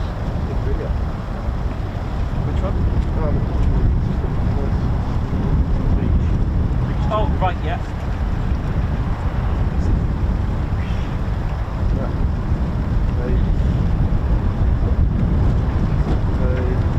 Actually, I needed to find that one to show me. I didn't fly that yet. Not here, sorry, but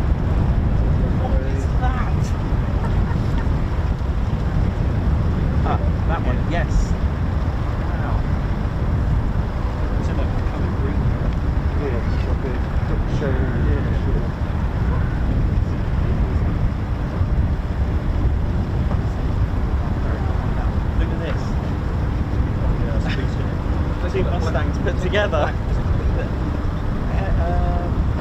No, the P61 was like that. I don't know if it had a nickname. I don't know what they called it. Twin Mustang. Yes. Wow. Yeah, they are. They are. I've had a look at the stats. Massive competitive advantage in different states to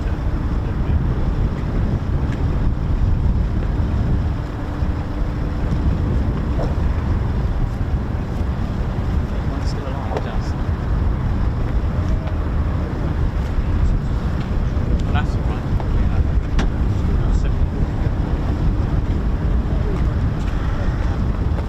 That 617 F-1 sound. Yeah. Never seen it as low. Yeah. Yeah. Yeah, lower than a mower. It was lower than a mower. Oh, how we doing, ladies and steady bears? A nice book for you to have a look at is the. Forgot I had this. Don't know why I forget I have it, but look at these. That's a nice book that you can still get, maybe on Amazon or eBay. Paul Ellis, really good. And I did find, I totally forgot that I could find the aircraft of the 48th that they used to fly. And I did come across the A-31, which is, goodness me. I did come across an A-31, an A-35, the Vengeance. Let me see if I can. Where is it?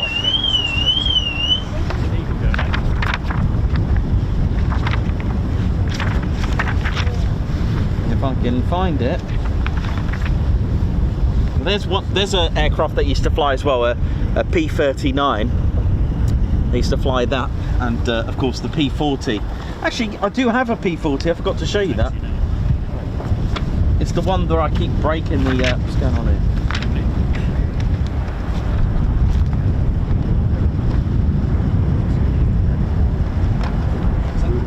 That's the Western. Yeah, I was in the car park for a while, you know, stewards came outside. Little Rock. Little Rock. They said, oh, way down there, I said, Davey may have found it.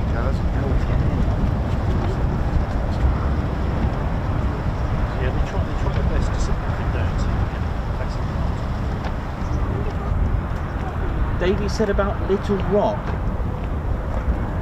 The tail code for Little Rock. Just asking if that's in England.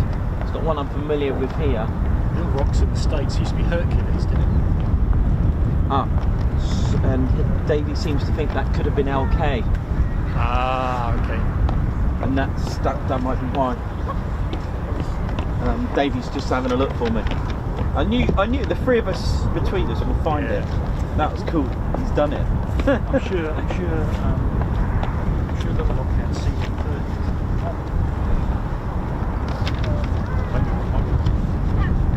Yeah, I think he's just checking if Little Rock was LK. Yeah, they can't have a crash. No, they wouldn't do that. But historically, it was probably LK. Because of LK would have been the original World War II thing, and I think they probably thought, let's use that. And it all got emotional. Oh, I suppose if you're going to have LR, LS, and LT, and you've got the ones in the US, one of those probably clash for sure. You can see why they went to a single base. Yeah, just the tail usual. code.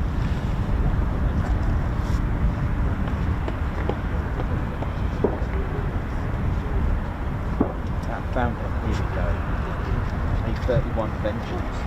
A-35.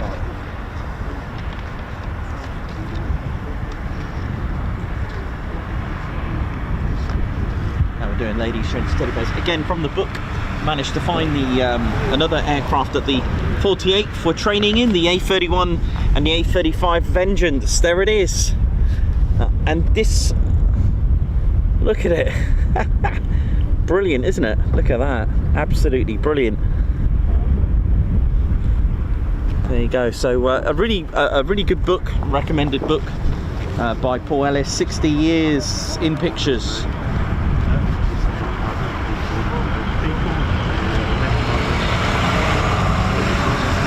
As in,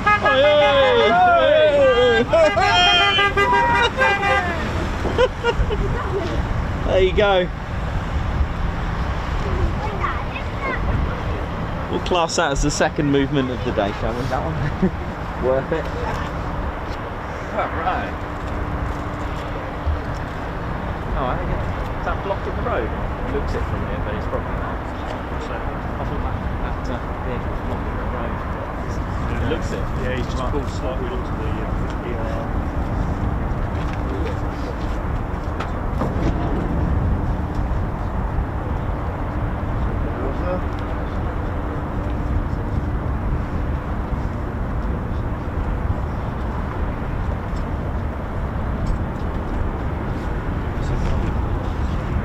Look at this. Have you felt this? Oh yeah, you It's like a weapon. It's like it's about 2.5 kilos. Yeah, it doesn't seem weight. Feel that. You'd be surprised. That would hurt if that fell off the mat. That's solid. Yeah. Yeah, that's it. Cast that was solid. Yeah. Probably actual piece of big 29. Yeah. Oh, front wheel. It's a trait. Yeah.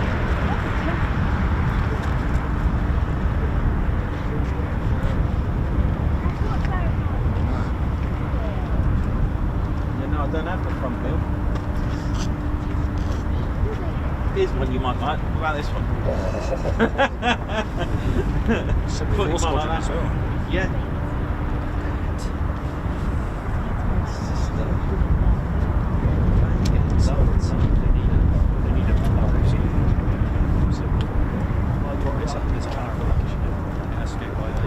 What's that, sorry? So they bring new squadrons back. There's a high rank. 74 squadron. Oh, I see. I got you. So, big treble one. Right, I got you. It's all to do with age and Yeah. Ah, it's good to know. I was wondering how they would reinstate squadrons. yeah. So it's what 12 came back in. Oh, right, so it goes low, it goes down the list. Yeah, down the list. I think. Just depends on the seniority. No. It's a triple one. So 56 squadrons allocated. Not that much. Oh Gosh, yes, they do. That's 54. 56, that is... God, it's on Waddington? Waddington and the OCU Yeah. on the ice. They're an OCU on the ice star. Because they used to be Tornado F3s.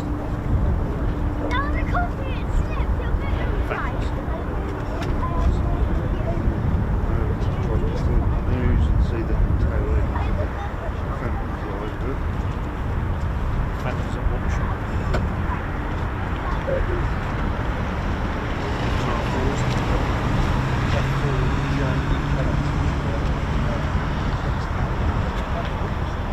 Oh, they used X-Carrier, did they? Ex-US Marine, yeah, ex-US Navy ones. Would they have been to Coningsby then? The FGR-4s were at Coningsby. But this particular squadron, which was 74 Oh, okay, squadron, 74. was at Watching.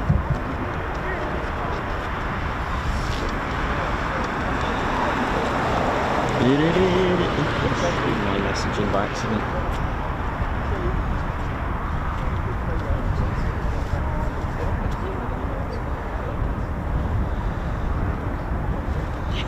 Davey, thank you very much for your messages, photos.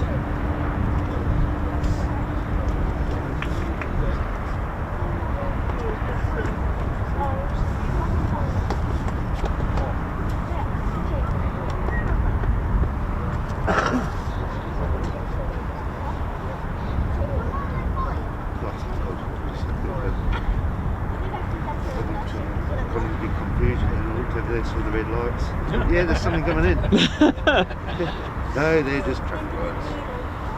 Oh look, they've got yellow now. Oh, green.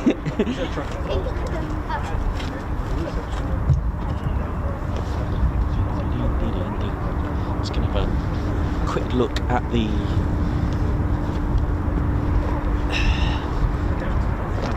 weather in a second. In the meantime, I've got Ted here just going to do his guards marches for you wonderful crew. Thank you very much for supporting the channel today.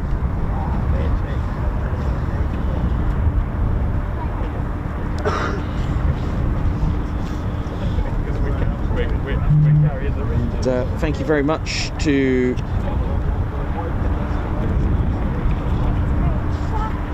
Robbie Wynn. Thank you very much. A high five and a guards march. Thank you very much for joining the Ted Coningsby Squadron. A guards march to you. Iona Gordon, how you doing, man? 16 months membership. A guards march to you, Iona. Babsart, high five and a guards march. Thank you for gifting a Ted Coningsby membership. Bobby, thank you very much for your super guards march. Jacques, flying high. Welcome to the Ted Coningsby Squadron. A high five to you. Thank you very much. Mark Moody, thank you very much for the super. A very happy Friday. Indeed, it's time for the weekend. JP Mac 007, thanks for your 5-month membership. Jill IP, thank you for your 16-month membership. KJ 300. Oh, I guess it's 300680. KJ 300680, thank you very much for your 25 months membership. Oi, have a great day, everyone. Stay safe. Thank you very much. Also got Gary as well. Thank you. How you doing, Gary? Hope you're good. A guards march to Gary and a high five. Thank you for gifting a Ted Coningsby membership. Wes Downer with 20 months membership. I'm 20 now. Happy 20th. Gary, thanks for your super guards march. Tim Gooch, thank you very much for your 29-month service. Like, subscribe and share. Oh yeah, that rhymes. Very good. Air Force Aviation 58, thank you very much for your 33 months membership. Who says oi oi from Bryce. Dave Earl with 14 months membership, another month. Nikos braving the elements for us. Thank you. Yeah, I know it does feel a bit nasty up here, but thanks a lot, Dave. Dieter, thanks a lot for your super. Thanks for another week of great, interesting streams this week, Nikos. Thank you very much. Ed 3242, member for 11 months. Guards march for Margot. Thank you very much. Guards march to you, Margot. Thank you very much for the super. Ed 3242, high five, guards march. Thanks a lot for your gifting membership. Tim Gooch, high five as well. Thank you for gifting a membership. And Bobby, thank you as well. A high five to you. Thank you for gifting a membership. And finally, Mortzy 1871, high five. Hello, welcome to the Posh Officers Club. Ah dear. Right, here we go. Right, I'll be right back. Gonna go on a little break. Stay tuned and stay food. Maybe I should say that at Coningsby. Yeah, maybe. Stay tuned, stay food.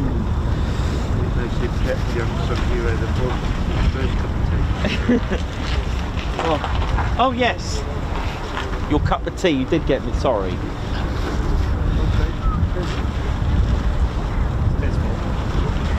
Yeah, he left. I'm just translating. That's what I get. Yeah, man. Might need to get a new one. Gonna need a new one. And also, sorry, and to guards march for Jim Bob. Hey, from Yorkshire. Hey. Guards march. Thank you very much for the cup of tea as well. And I'll tell you what, I'll give you another guards march for sending you halfway down there, telling you there's a C5. Sorry, guards march. A big shout to Dave from the Burger Van as well, actually, for keeping everyone fed, watered as well. Thank you. And Ellie, law enforcement, guards march to them. The person in the Audi, guards march. There we go. Yep. I think it's time for another cup of tea. Ted's just looking around. No, he's off, he's gone. Right.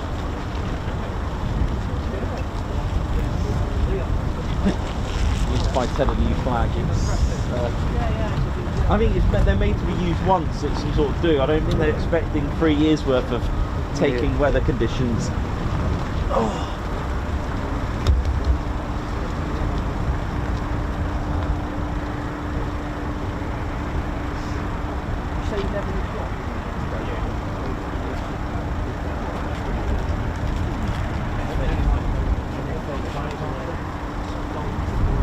Someone mentioned 8 on one of the chats. Yeah. I think Either coming in or going out.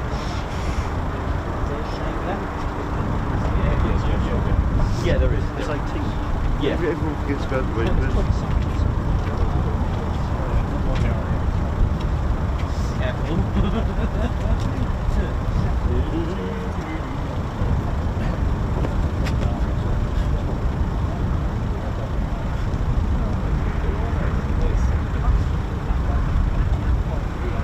They've got a big carrier. Looking at me around it.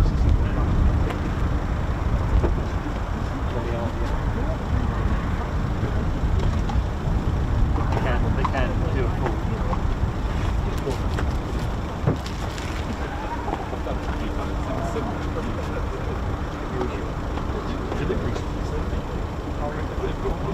Yeah. We're getting 7A, so 12. Got a 2-wheel slide and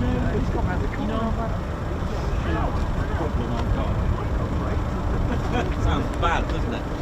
So this do I need to be medically trained? Yeah. So yes, you've seen this, right? So that is the Mad Hatters logo, right? Which looks nothing like it, but with the pixelation, that's clearly the Reapers. There is a panther on there.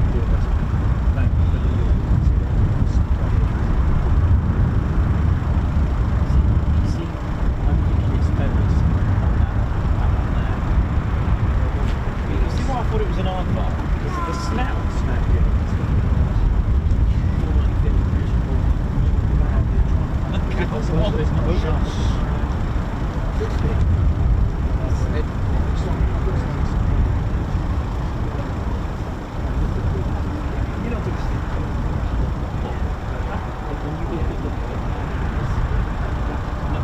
Even though it is so pixelated.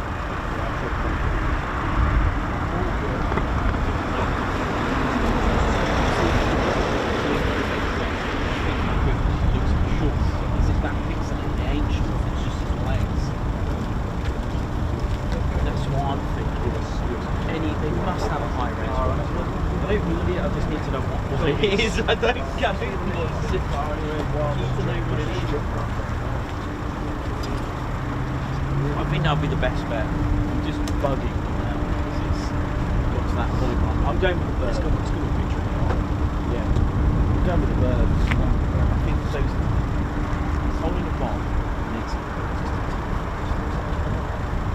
It would make. I mean, birds, yeah.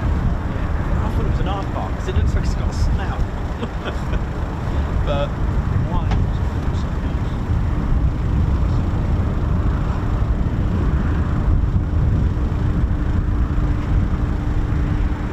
And then you see, when they were at night reconnaissance squadron, I found that one. It's a tiger with a camera on a bomb.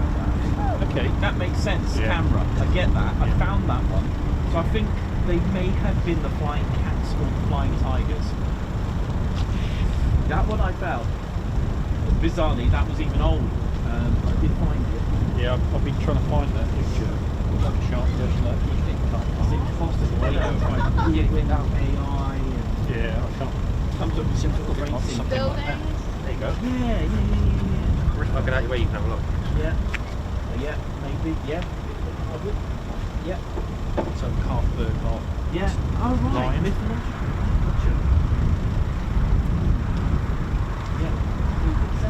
Yeah.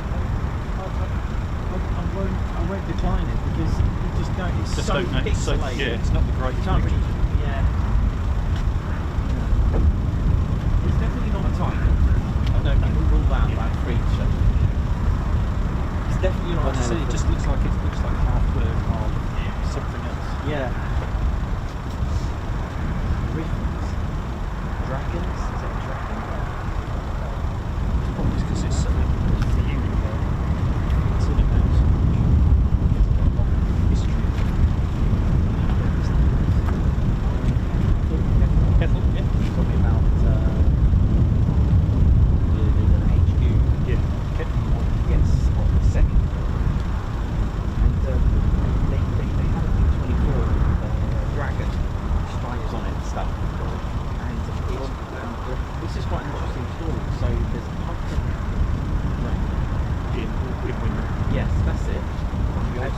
noticed the dragon is blue, and the lady told me why.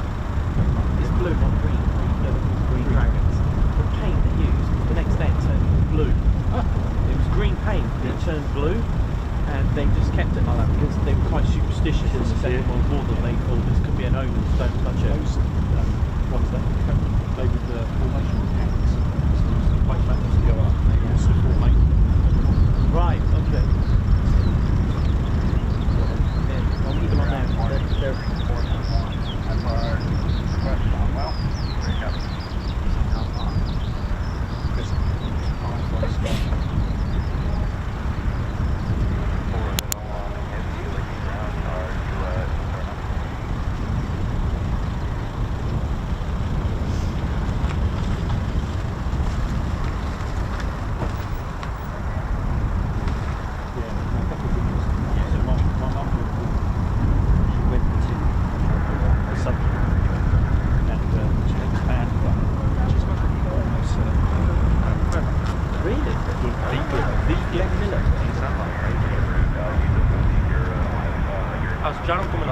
Brilliant, yeah, very good. I've been keeping a little eye here and good. there.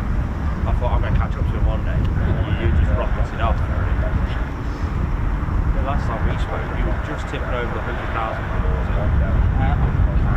I remember, while ago. I remember talking to you. Yeah.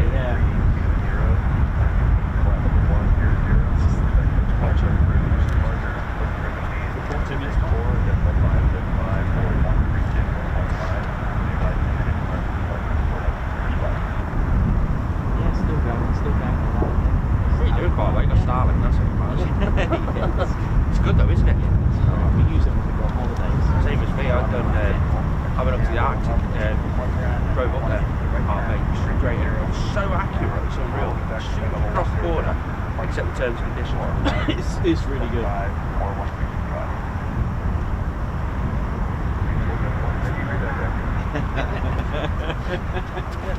I've got them all over there. Yeah, it was interesting. Did you have to speak to Lotus to fly over? Just didn't. I didn't actually go over it though. Yeah, I noticed on the footage you didn't actually go. No. I could have but what I did do, I did a nice shot parallel to half so you had a little bit of the view and look at the old. Yeah, when I was a kid, I got taken around there in a Lotus 300S. Lotus test drive around the track. It's a float. It's like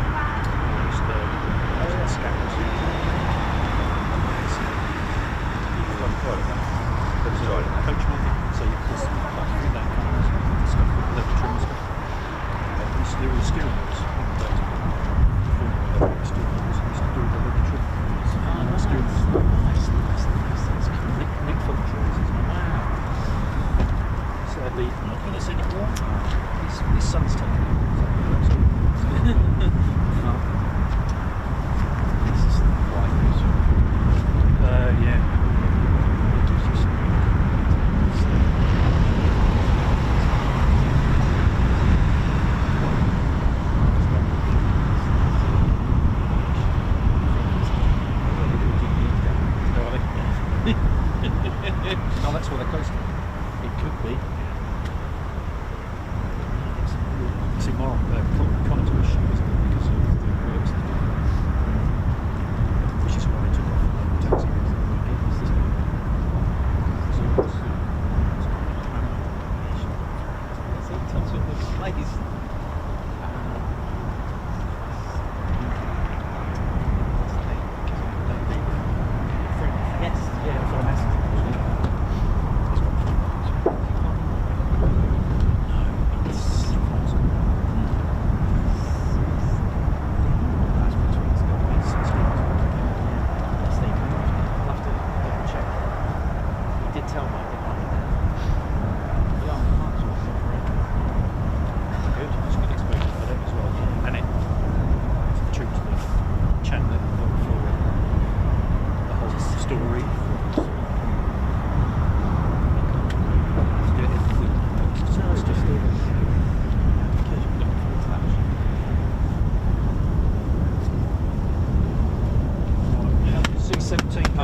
happening after that? I have no idea.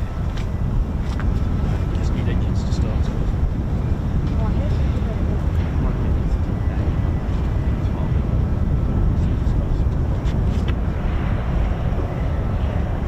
It's still quite a while away. It's not going to bad rain. It's still quite a while away. Yeah, it's getting there slowly.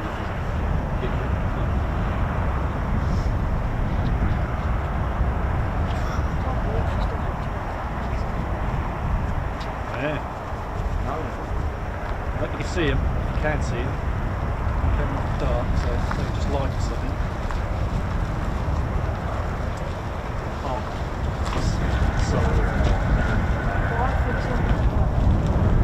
Yeah, they were parked over that side, and then they came across. They got pushed over. Yesterday.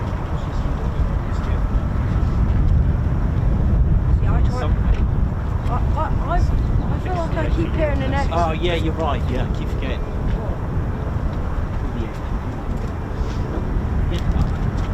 As the wind starts picking up, you start hearing bits of.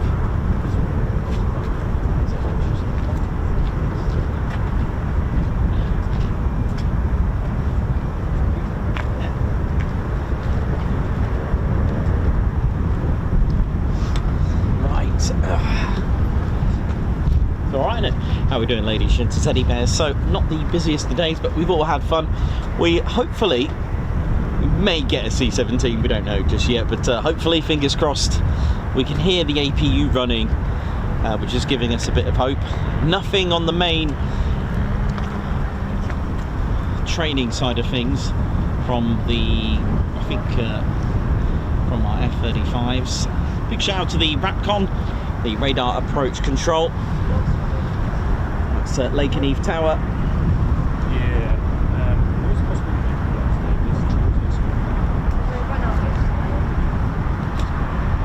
So it stands for Radar Approach Control, RAPCON. Now Lakenheath Tower, because of Mildenhall's MATS and Lakenheath's MATS, that's Military Air Traffic Zone, because they kind of overlap each other, it's called a CMATS, a Combined Military Air Traffic Zone. And it's Lakenheath's Tower that actually manage both. So Mildenhall's traffic is managed by Lakenheath. That's why sometimes you hear Lakenheath Tower, runway 28, even though you think, hang on a minute, that's Mildenhall. It's because they manage it. That is correct. It's they're part of the 48th Operations Support Squadron. Their nickname is actually the Eagles, and they deal with from ground to admin to lots of different stuff, such as the communications side of things, but we'll talk about them in just a sec. But the 48th Operations Support Squadron's Radar Approach Control, RAPCON, here at Lakenheath, inside that tower with the 15-degree angled, slanted, tinted glass windows. How you doing in there? Hope you're all good.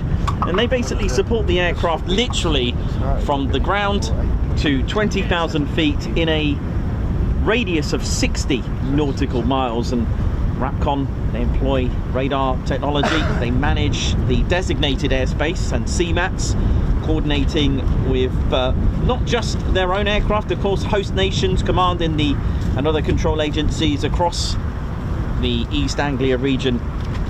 They support, of course, the daily flights for here at Lakenheath, the 48th Fighter Wing. They also support the 100th Air Refuelling Wing and the 352nd Special Operations Wing as well. So they'll deal with the routine flights and their various complex military exercises.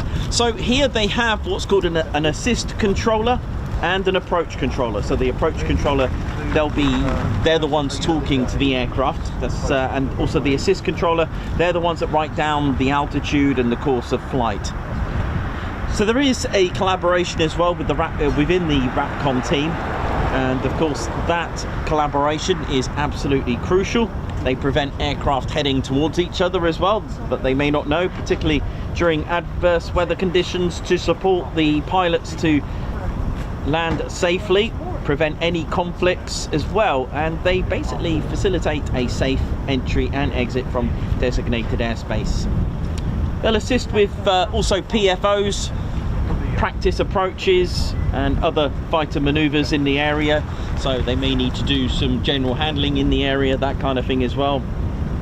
In addition, they would also take out monthly proficiency tests. New to the team, they will be briefed on the aircraft that's here. It's very important that an air traffic controller know exactly what the aircraft are here, because of course if you've got an F-35B and a pilot requests a vertical takeoff or a vertical landing, they're probably thinking, what? So yes, it's very important. Air traffic controllers, they do undergo monthly proficiency tests, simulators. Their shift is around 8 to 12 hours, and from watching one of their videos, it sounds like they have a lot of fun when things get a little bit busy in the sky, shall we say. It gets a little bit challenging, but it's certainly a very enjoyable job. One of the things that I liked about that as well, on transiting flights and aircraft coming back, it was really nice to hear this, you know, they know, I think it was an F-15 pilot said, you know you're home when you hear that American accent. I really touched me. I thought that was quite nice. That was, you know, transiting and hearing different accents, because generically it is in English, air traffic control. And yeah, I thought that was quite nice when I heard that, because I thought, you know, when you're going around the world, you will come across various accents, and then when you come across one that you're familiar with, it's quite nice. So big shout out to RAPCON there.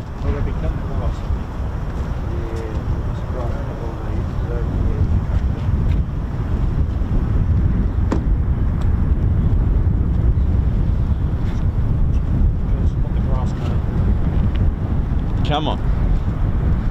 I can hear, well, we can hear the APU running on the C-17, but or at least an APU, so hopefully it will amalgamate to a departure. Now the 48th Operations Support Squadron, they're known as Eagles. They train and equip the warfighters here to enable the agile combat air power in support of the 48th Fighter Wing. So that includes flight and airfield management. So we've got RAPCON, the air traffic control, the weather intelligence, weapons and tactics, wing scheduling, life support, training, plans, operational plans, and group admin. They are Eagles. They are the 48th OSS, 48th Operations Support Squadron, and we've seen an F-35 with their markings on there.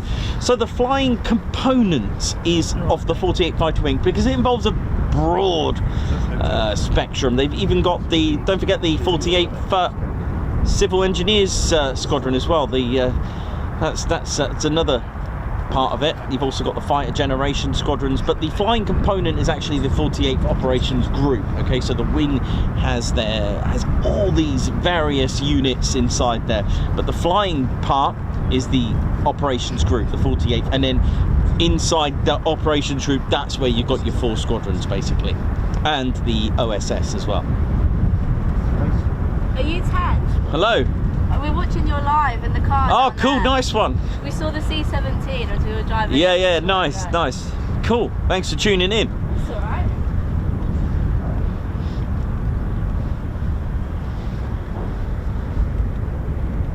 So just waiting and waiting and waiting. That's the name of the game with military aviation.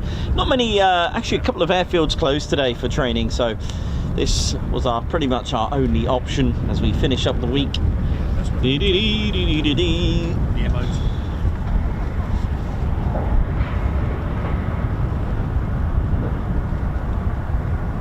Oh, I can actually hear those engines running now. That's not the APU now. You can hear those blades. You can hear an F-117 engine. That's Pratt & Whitney's one of 4 installed on the C-17 Globemaster, which should be making its way very shortly, hopefully, fingers crossed and all that.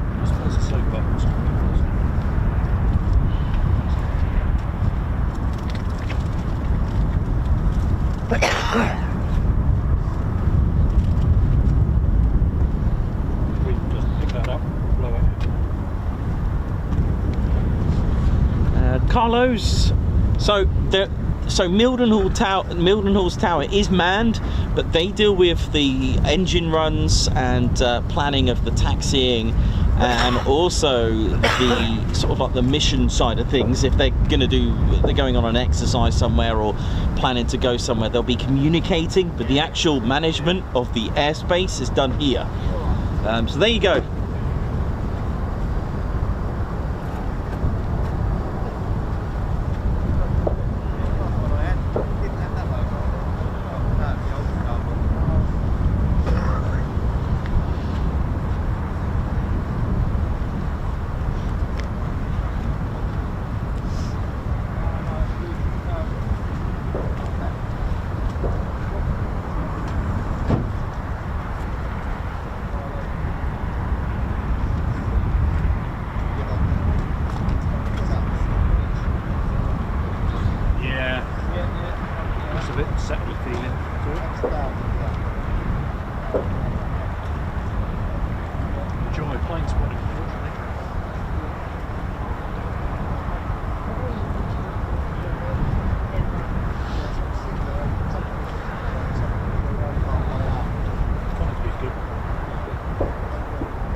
Fortunate enough to have the rain just hold out a little bit. I'm just going to keep track to see whereabouts it is. It is on its way at some point.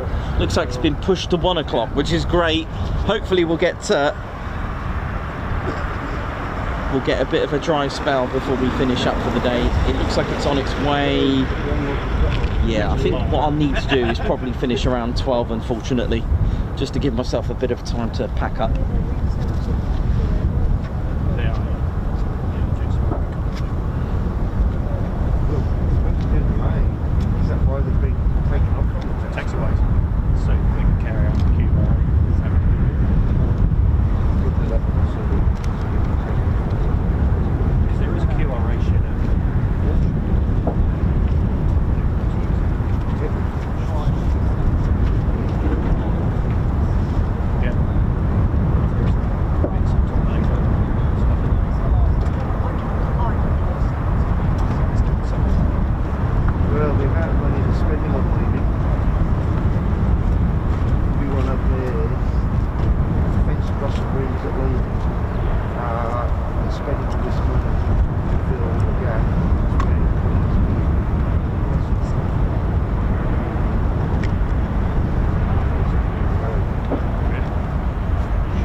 Yeah. The next 12 hours. Yeah. I can't believe they sent 50 jets.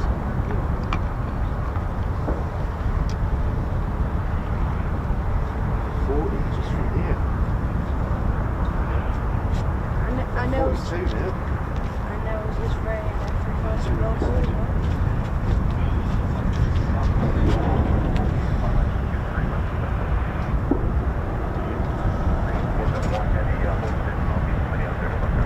We may have Oh, backtrack. Is it? I'm sure he said backtrack, yeah. Oh, so it's coming towards us. Sure he said, like, it's something that did backtrack. Oh, backtrack. Backtrack. Yeah. Come round the... Oh, so it must be a little bit of a Do a U here. yeah, or halfway down. Does a UE placing. What about whiskey? Whiskey maybe? Come down whiskey, turn right, and then come down this way. A bit of a zigzag. Actually, he's a park on whiskey, though. He's not far off Whiskey. He's in line with Whiskey. Oh, possibly. Oh, it'd be nice to see it turn here. Yeah, as long as it turns that way rather than that way. It's a good place on. Okay, here we go. So we've got a C-17 just about to backtrack. This is fine. So hold on to your berets. We've got our second movement, our second departure of the day. Hopefully, fingers crossed, all being well. what I think is they then try to get the heavies out first and then try to get the F-35. There is that possibility. 35s to go. It's hit and miss, really.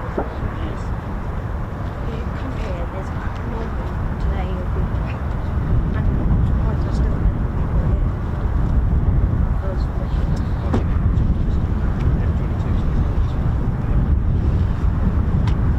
It's still going. 24 hour. Yeah, but there was one coming on Tuesday. Six last month was supposed to melt the same day as the other six. Captain's been dead. Yeah, apparently that's one of the types of So as soon as I can get visual on the C-17, I'll fling it round. So nothing from the F-15s or F-35s, unfortunately, but that's the way it is.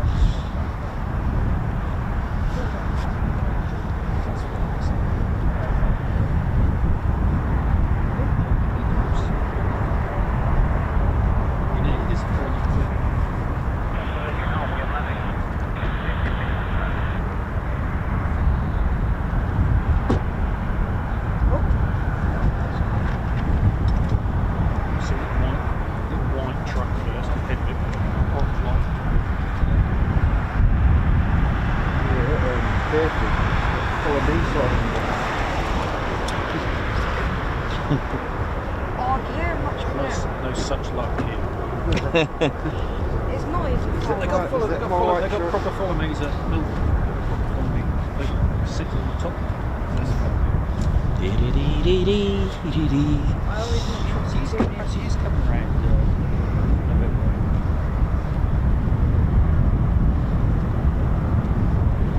Once he's on the Warrior Walk, he might be. I can't see.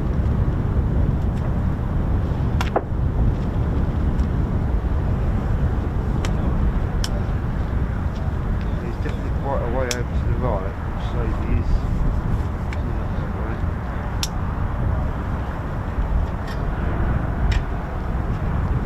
Sorry. Take you out.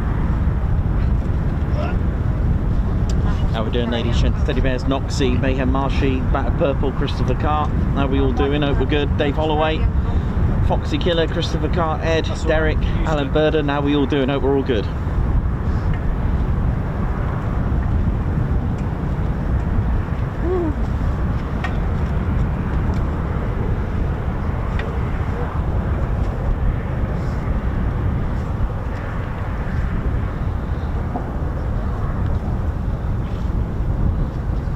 I just keep thinking I'm hearing F-15s as well. Jump up a set of ladders we can. Meerkats. Yeah, I know. They're all setting up.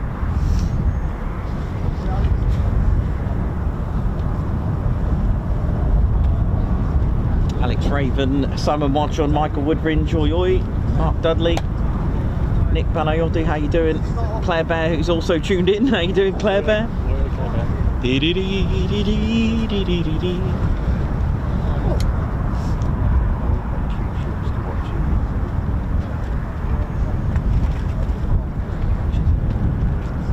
Come on.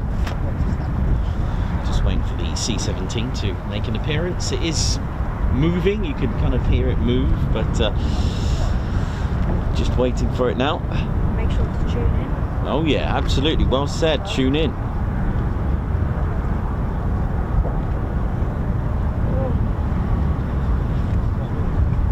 Max speed of taxiing aircraft, maximum is 11 knots.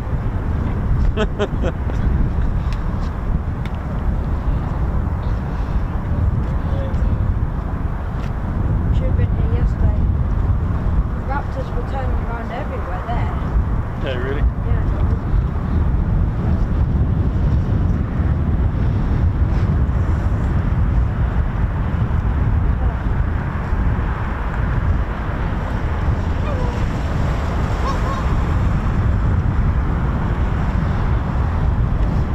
So surprising they're not going to make any more Raptors. Expensive they are. You might build 3 F-35s. Jigs up there as well.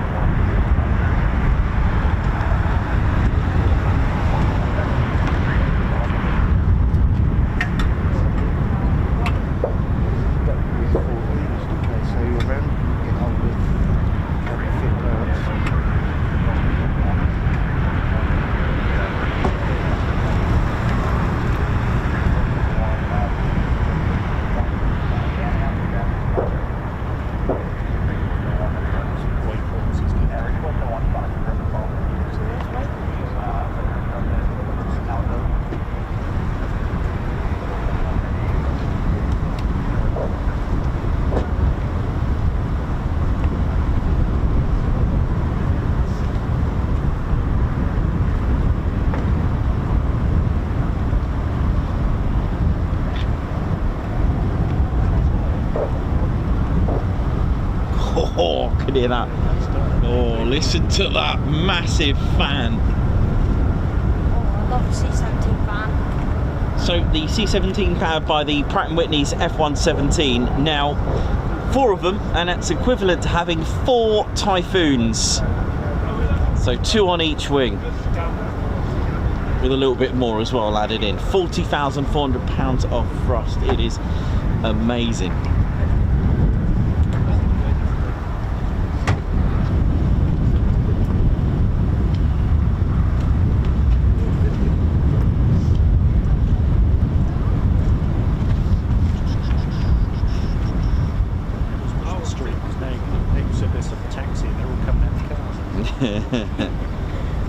Want everyone to go out of the cars and then they get down there.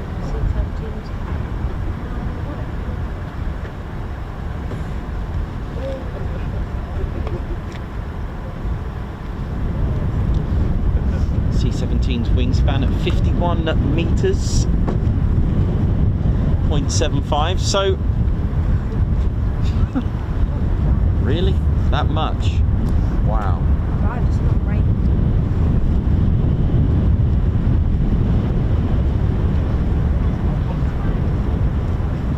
51 metres, goodness me.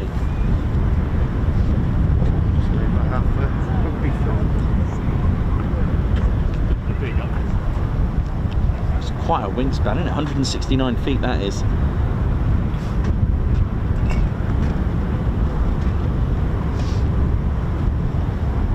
You stick next to a C5.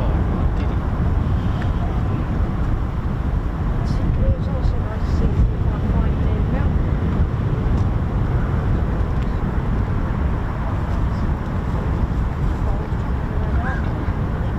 Yeah, there was something been up training out.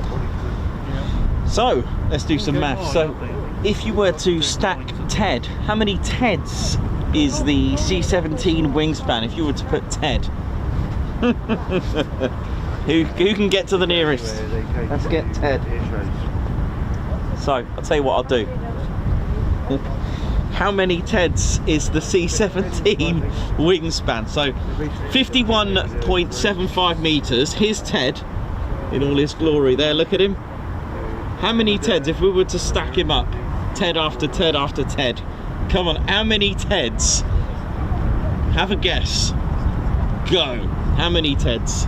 If you were to stack TED, TED, TED from wingtip to wingtip, go for it. And I'll give you a clue it's 51.75 meters or 169 feet if you want to do it that way.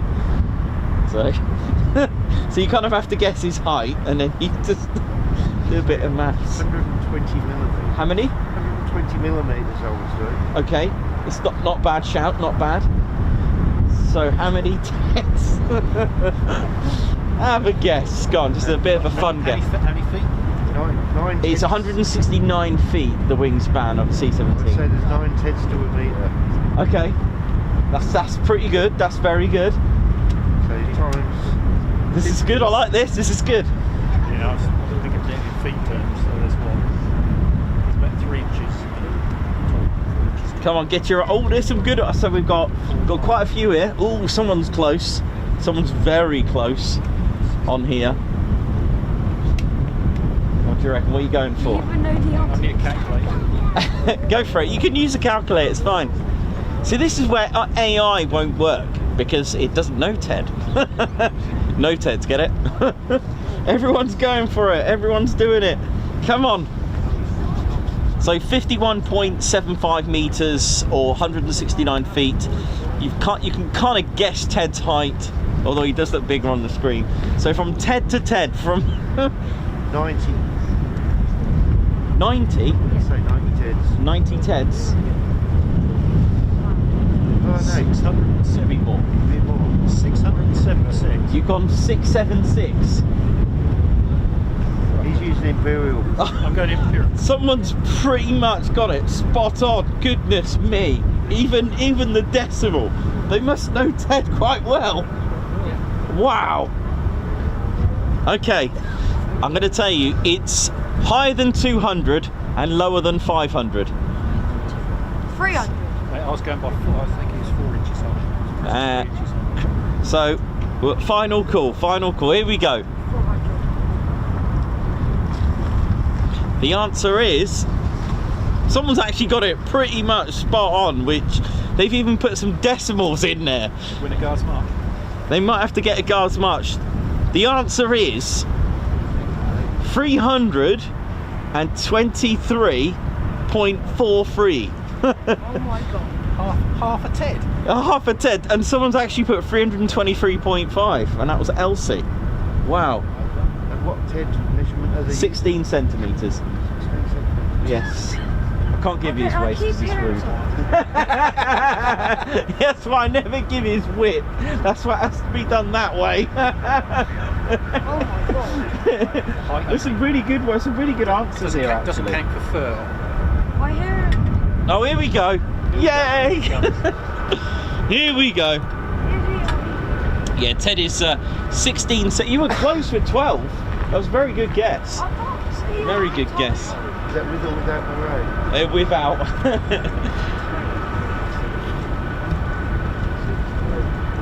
Okay, here we go. Our second C-17 of the day. It's a bit like we're at Bry's, isn't it? Is that supposed to leave? Follow me. Yeah. That one truck's going to fly again. He's really You might have to ask him. That's the follow-me car. Oh, here we go. Oh, there he is. Whoop, there it is. Whoop. Oh yeah. Here we go.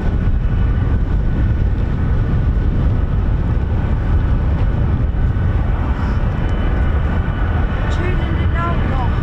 It's a Charleston one. That's the one we got shown today actually. Oh my god. You know it's exactly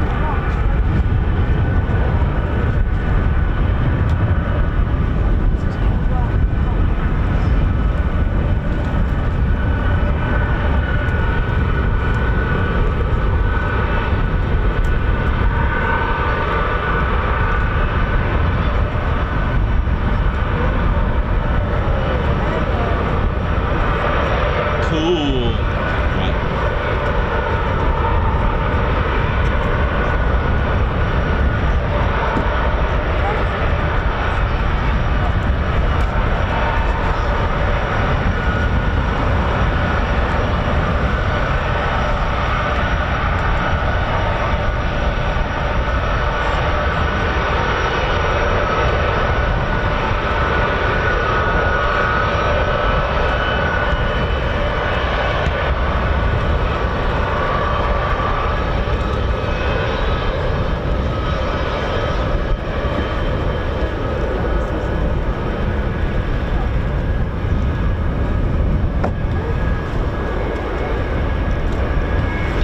Zoom out to fit the tail in there.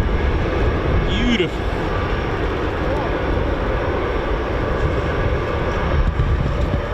Let's have a little inspection here now.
Picked up speed there. Look at this. Whoa.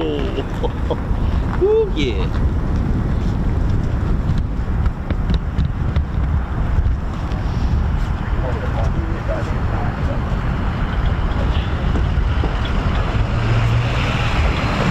Oh, yes. Stand on that and film. Get a panning shot. See me, I can't make it. Yeah, if you did come, maybe. Yeah. There'll be plenty of spots here. Yeah, maybe. I'll see. A long weekend sounds good though. Yeah, sounds very tempting.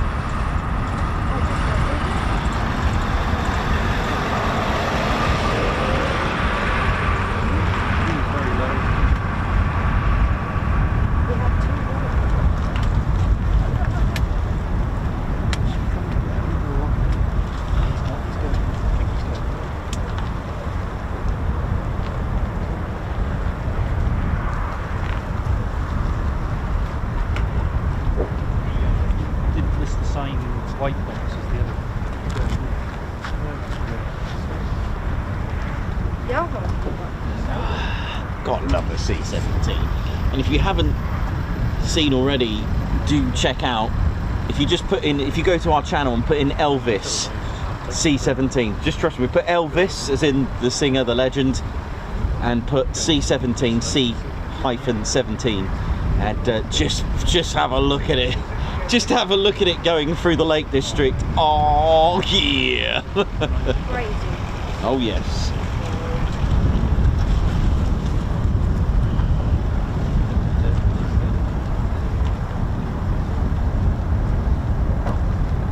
Do you know there was actually some Israeli F-35s in Melbourne? Sorry? There was Israeli F-35s in Melbourne.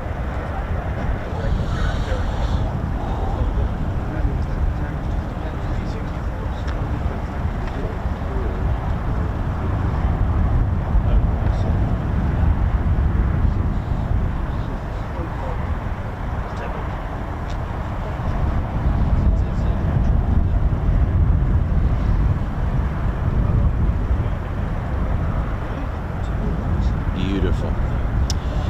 Right, let's have a little look what else we got. Anything nearby, anything that may be coming here. Let's can have a quick look. Nothing wrong with that. Have a quick look on ADSB. I'm just going to keep another close eye on the rain. And we'll just, what we're going to do, we're just going to give it another 27 minutes. We'll finish up around 12 o'clock. Call it a day. It's been good fun though with the two C-17s. We're very close to 124k, by the way, very close. But if we don't get it today, we may get it tomorrow or the next day or Monday. But it's been a fabulous journey, the Ted Coningsby channel.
Yes, because I was here for that.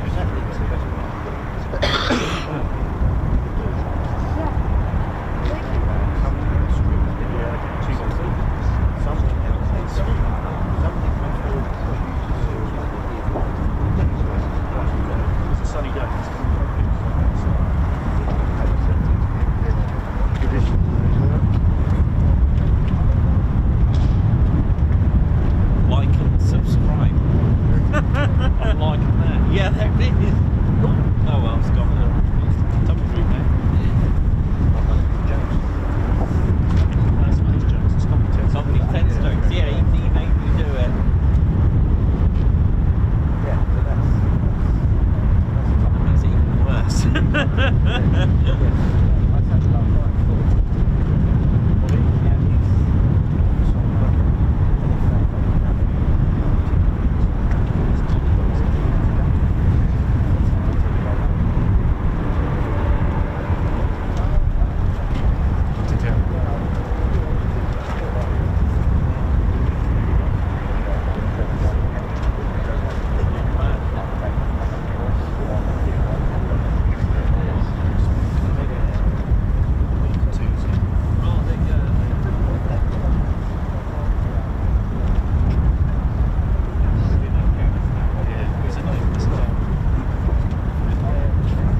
They take it in, takes off my shot with full cover.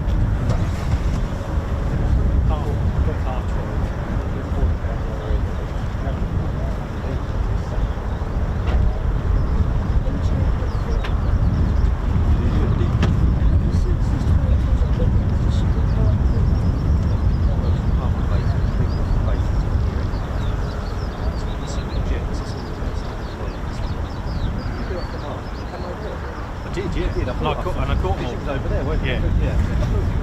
Yeah, cool. Which ones? When after Mara. After we were at Mara. Yes. We had sort of 2 taxi out and 2 taxi back. Yeah. I came back by here, parked the car, camera. 14, 15 to come back All in. came in. Yes. Yes. That was terrible. Yeah. Yeah, that's good. Yeah, 497. When I was here, there was You doing all right? someone running backwards and forwards and there was like, the F-35 are coming in. You've been Last Friday.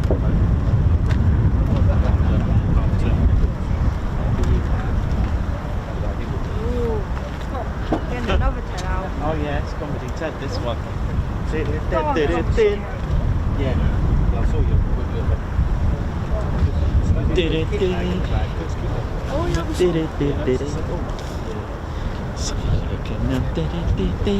Comedy Ted, how you doing, Comedy Ted? You alright? There he is, Comedy Ted. Comedy Ted. You're right, Comedy Ted, yeah? That's right. What's that?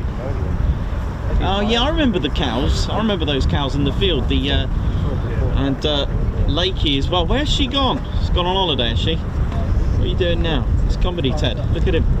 He's having a good time. What's that? Right. So Comedy Ted's just well, we need Lakey for that, really. Oh, never mind. She's gone on holiday, has she? Okay. Yeah, Comedy Ted's saying that. What's that? Why do cows wear bells? I don't know, Comedy Ted. Why do cows wear bells? Because their horns don't work. That's very good, Comedy Ted. Very. Are you ready for a really, really bad one, Comedy Ted saying? Really bad one. It's quick and easy. You ready for this? The world's worst limbo dancer walks into a bar.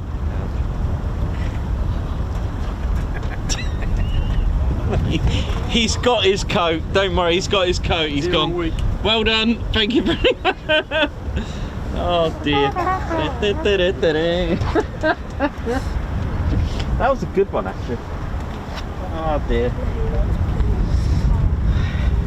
Nice and easy there from Comedy Ted.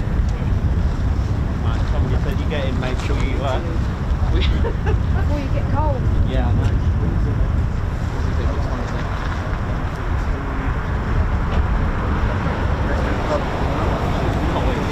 Very quiet, but I don't know, sorry, I really don't know. No startups yet, is there? Nothing. I reckon they'll go out when it rains. Yeah, honestly. Why would they go out on the rest? Because that's just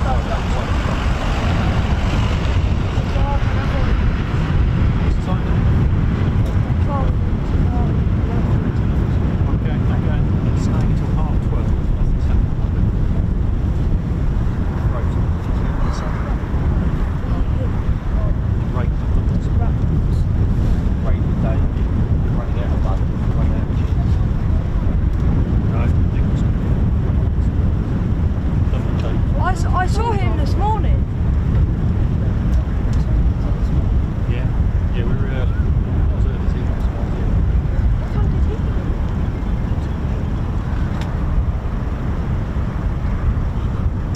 go? Well, I hope we're all good, ladies and gentlemen. So Ted and I are going to finish up very shortly. I hope you're all good.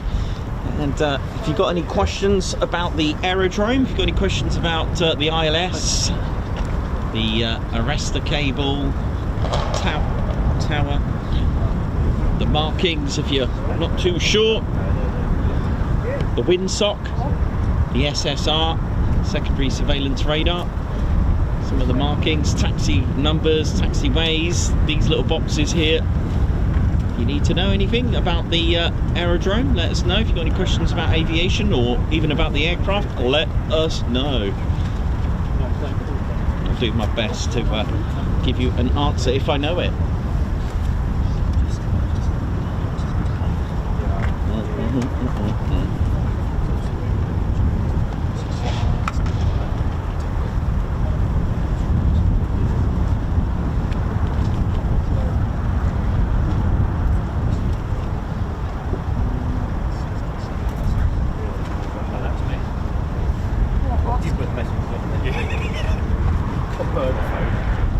Wait, is that what message you're asking about F-15?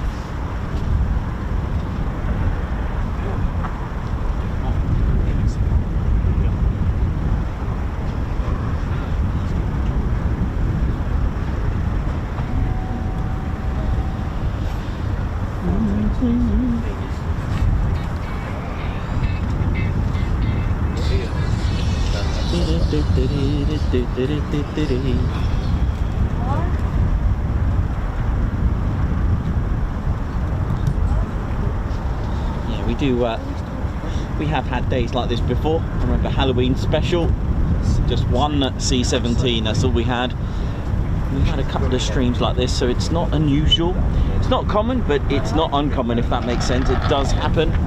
So remember, military aviation does carry something that you need as an attribute, and that is patience. You need patience. You're going to get days like this. You're going to go to the Mac Loop and see zero. You're going to go to Holbeach and see nothing. You're going to come here. You're going to go to Coningsby. There was one Coningsby.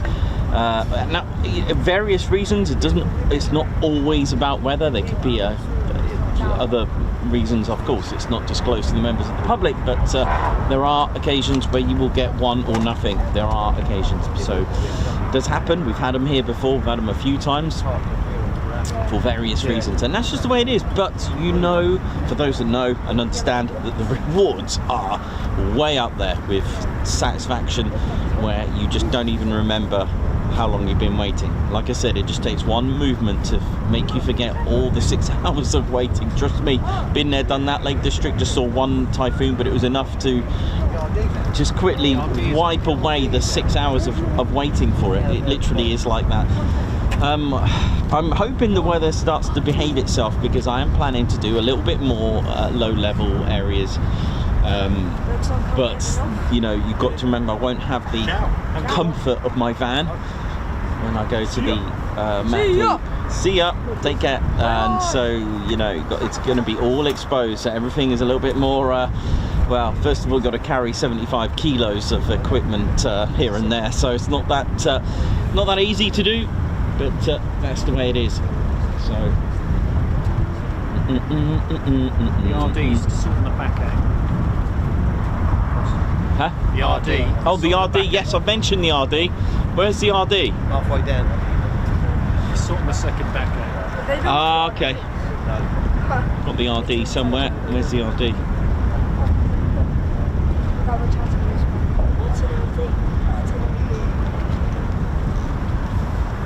Gotcha.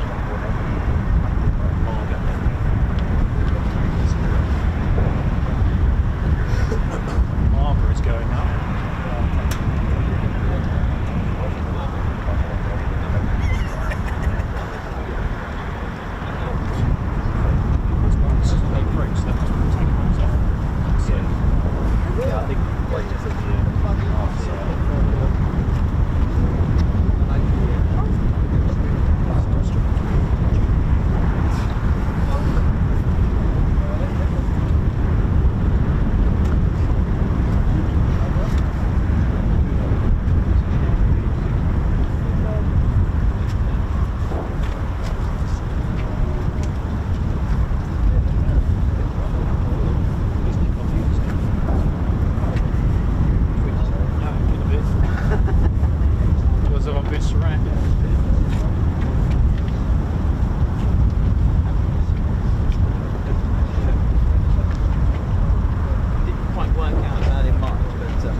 you get the idea? Even the, so I've got to put in the Spitfire, but they all seem to be quite a similar Pass size. Probably in the specifications, isn't it? Yeah, so LC starts to, I think it was LC, let me just double check. LC asking about the comparison, I think it was at ULC. So LC's but how big is an F-22 compared to an F-15 and F-35? Well, it just so happens I do have, now you're going to have to bear with me a minute, bear with me, of course there's a bear with me, it's Ted, but it was a good idea at the time, but I can probably improve this using some overlay, and it's to show, right, okay, so bear with it literally. Let me just brighten this up a little bit. Hang on. But you'll get the idea once you can see the, I wonder if it'll work better this way. Would it work better? Are you happier with it this way? That would work better this way. In fact, actually, let's go this way. There's a reason for that. So, I've thrown in the Spitfire for good measure.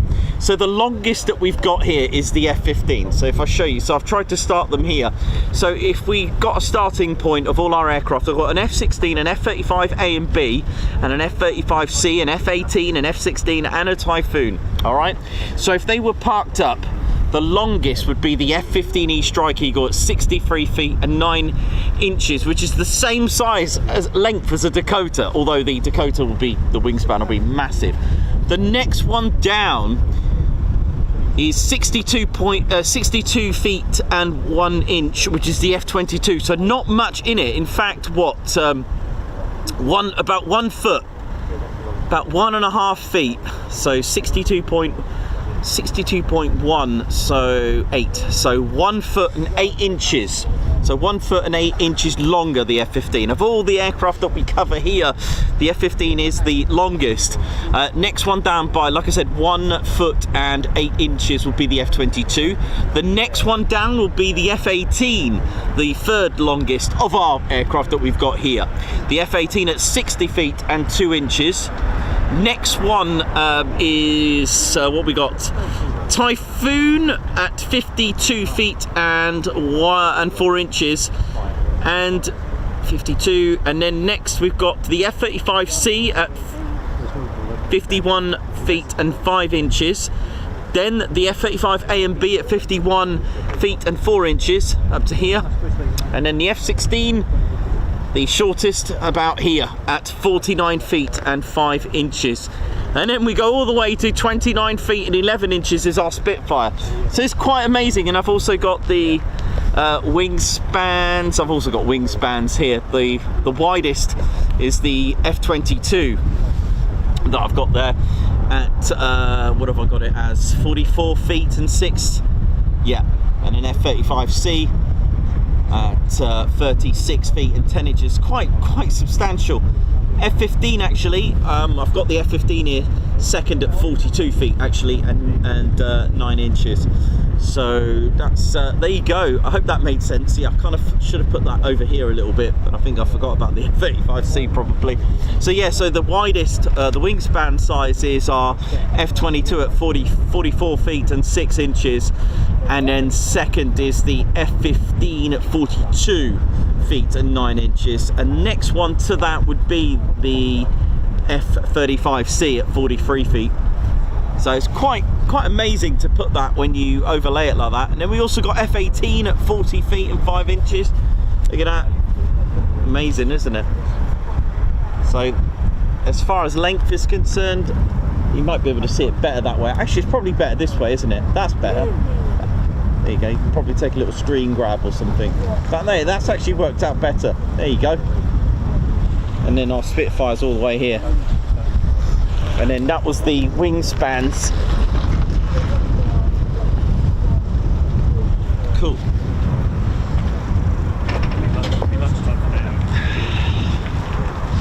So good questions there. Thank you very much.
something then in the background.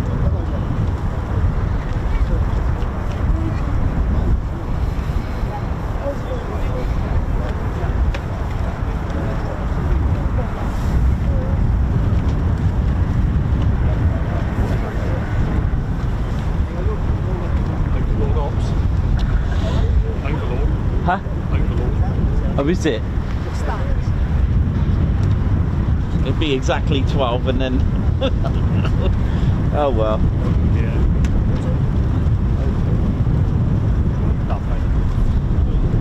How we doing, ladies, gents and teddy bears? Hope we're all good. I'm just going to have a look, see if you've got any more questions. Comedy Ted. Bobby, how you doing? Margot.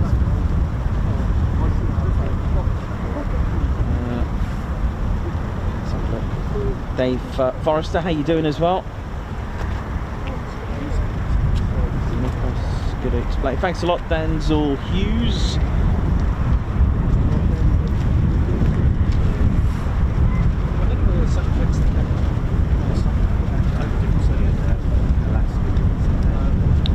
Alex Raven, do you know what our very first aircraft carrier was and what planes were on it?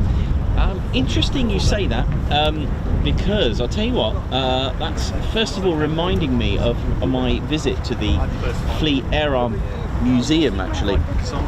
And I was having a look at, so as soon as you walk in past the shops, you go into this room and it gives you like a timeline, and in this glass cabinet it shows you the, I remember taking photos of it.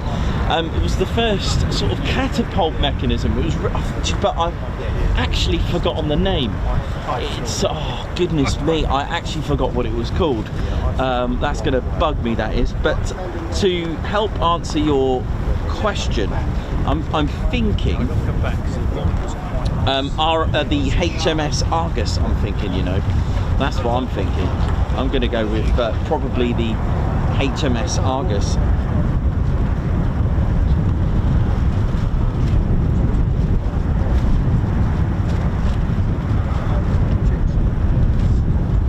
Yeah, I think that was the world. There is a bit of a.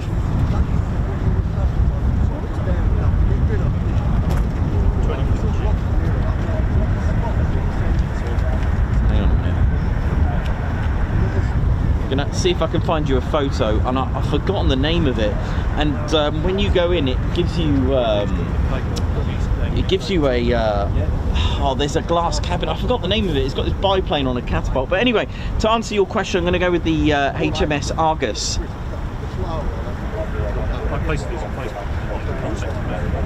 Which September 1918 for that one. Converted from the, I think it was converted from an ocean liner. There is another one, which totally forgot the name of it, to be honest. There is another one that was before that, but this one was the first. I think this was the main one, definitely.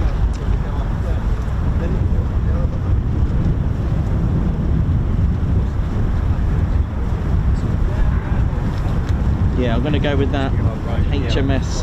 There was one before. There was HMS Furious before the Argus. The Argus, sorry.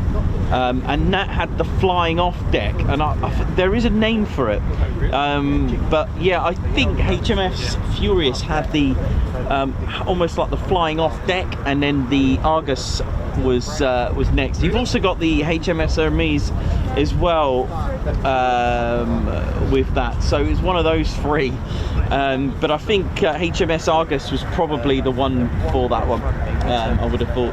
There was a series of, I think I can't remember. Do you know what? I'm going to the Fleet Air Arm next month, so I'm going to go and have a look. Good question. Was a train going down there?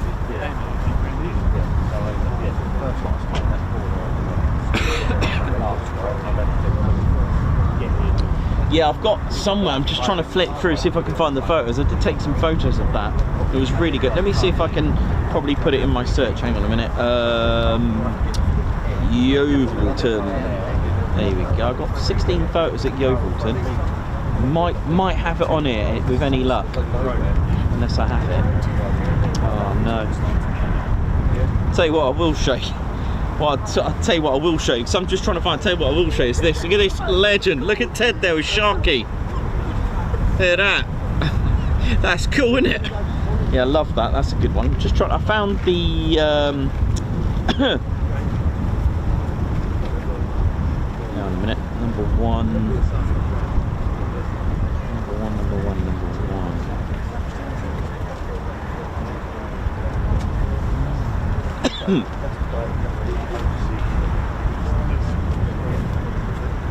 No, I don't know if I've.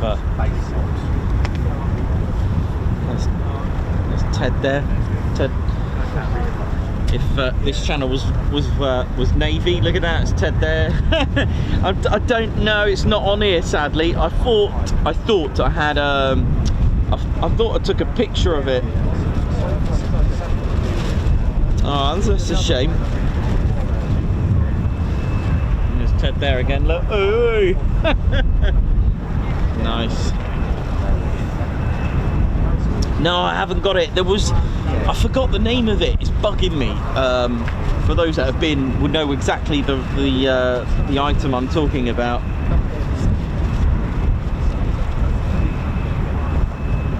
I know Davey's just sent me some info there, which is going to be useful, I'm sure. Oh, so it was HMS Argus. Okay, first true aircraft carrier. Cool. Then HMS Hermes, and then, oh, I didn't know about the Ark Royal 1914 and Furious, which had partial flight decks. Cool. Thank you very much.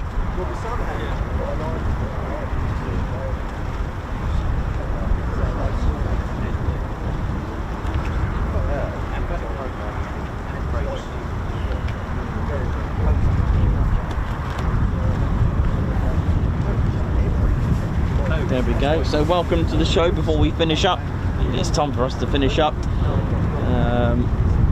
Taylor Made, how you doing as well? Robert W, thanks all of you for tuning in. So I think it's time for Ted and I to finish up, I think, before that rain comes in.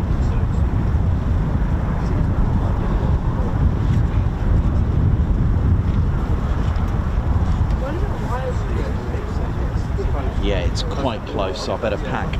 Yeah, we're going to have to go, Teddy.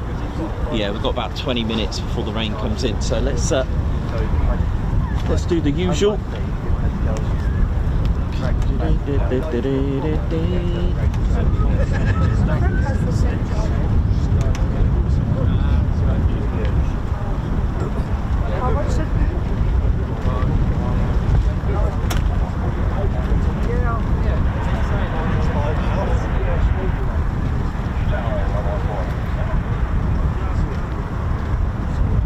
Who was that one? Is that for here? Basically 155 over the road. Oh, right.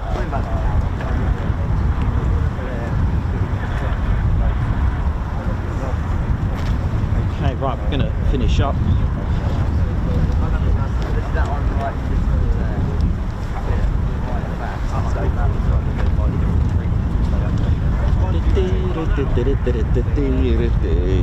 Alan Q, thank you very much for the super. A Guards March to you. Just grab the phone, Teddy. Guards March for Alan Q, thank you very much for the super. Mark Keynes, congratulations on your 1 year milestone. Here's to another year of more good stuff. Blame Techie, good to see you. 21 months membership. Here's to warmer weather and the folding chair. Oh, I remember the pocket chair, still got that. Bobby, thanks a lot for the super. Guards March to Simon Watchorn, high five. Thank you for gifting a Ted Coningsby membership. Batter Purple, thank you as well for the super. Scorcher, thanks a lot for your 30 months, wow, service. And Richard Joy with 37 months of membership as well. Still loving the channel, keep up the hard work. Jay Bolton, congratulations on half a year with us. Ted, thank you. Nikos, Ted and crew for all you do. Guards March. And Christopher Carr celebrating 34 months. How time flies. Love our TCS family. Guards March.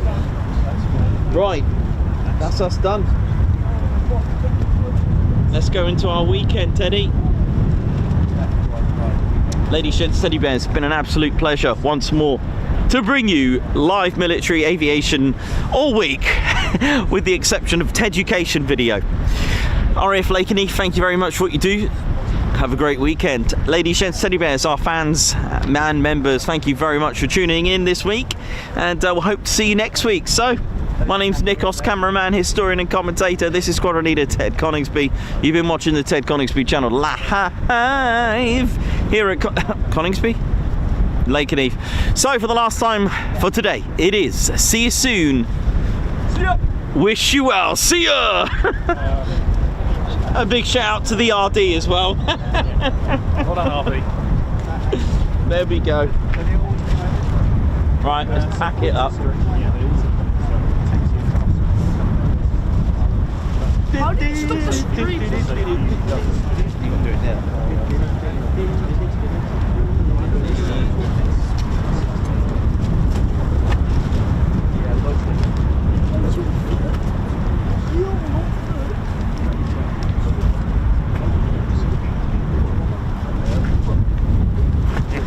Oh yeah, ladies, gents and teddy bears, welcome to the Ted Coningsby channel membership.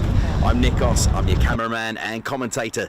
This is our squadron leader, Ted Coningsby. Just want to say a massive thank you to all our members. Guns up and oh yeah. Take it away, Ted. Ladies, gents and teddy bears, we want to say a massive thank you to all of our subscribers for getting us to where we are today.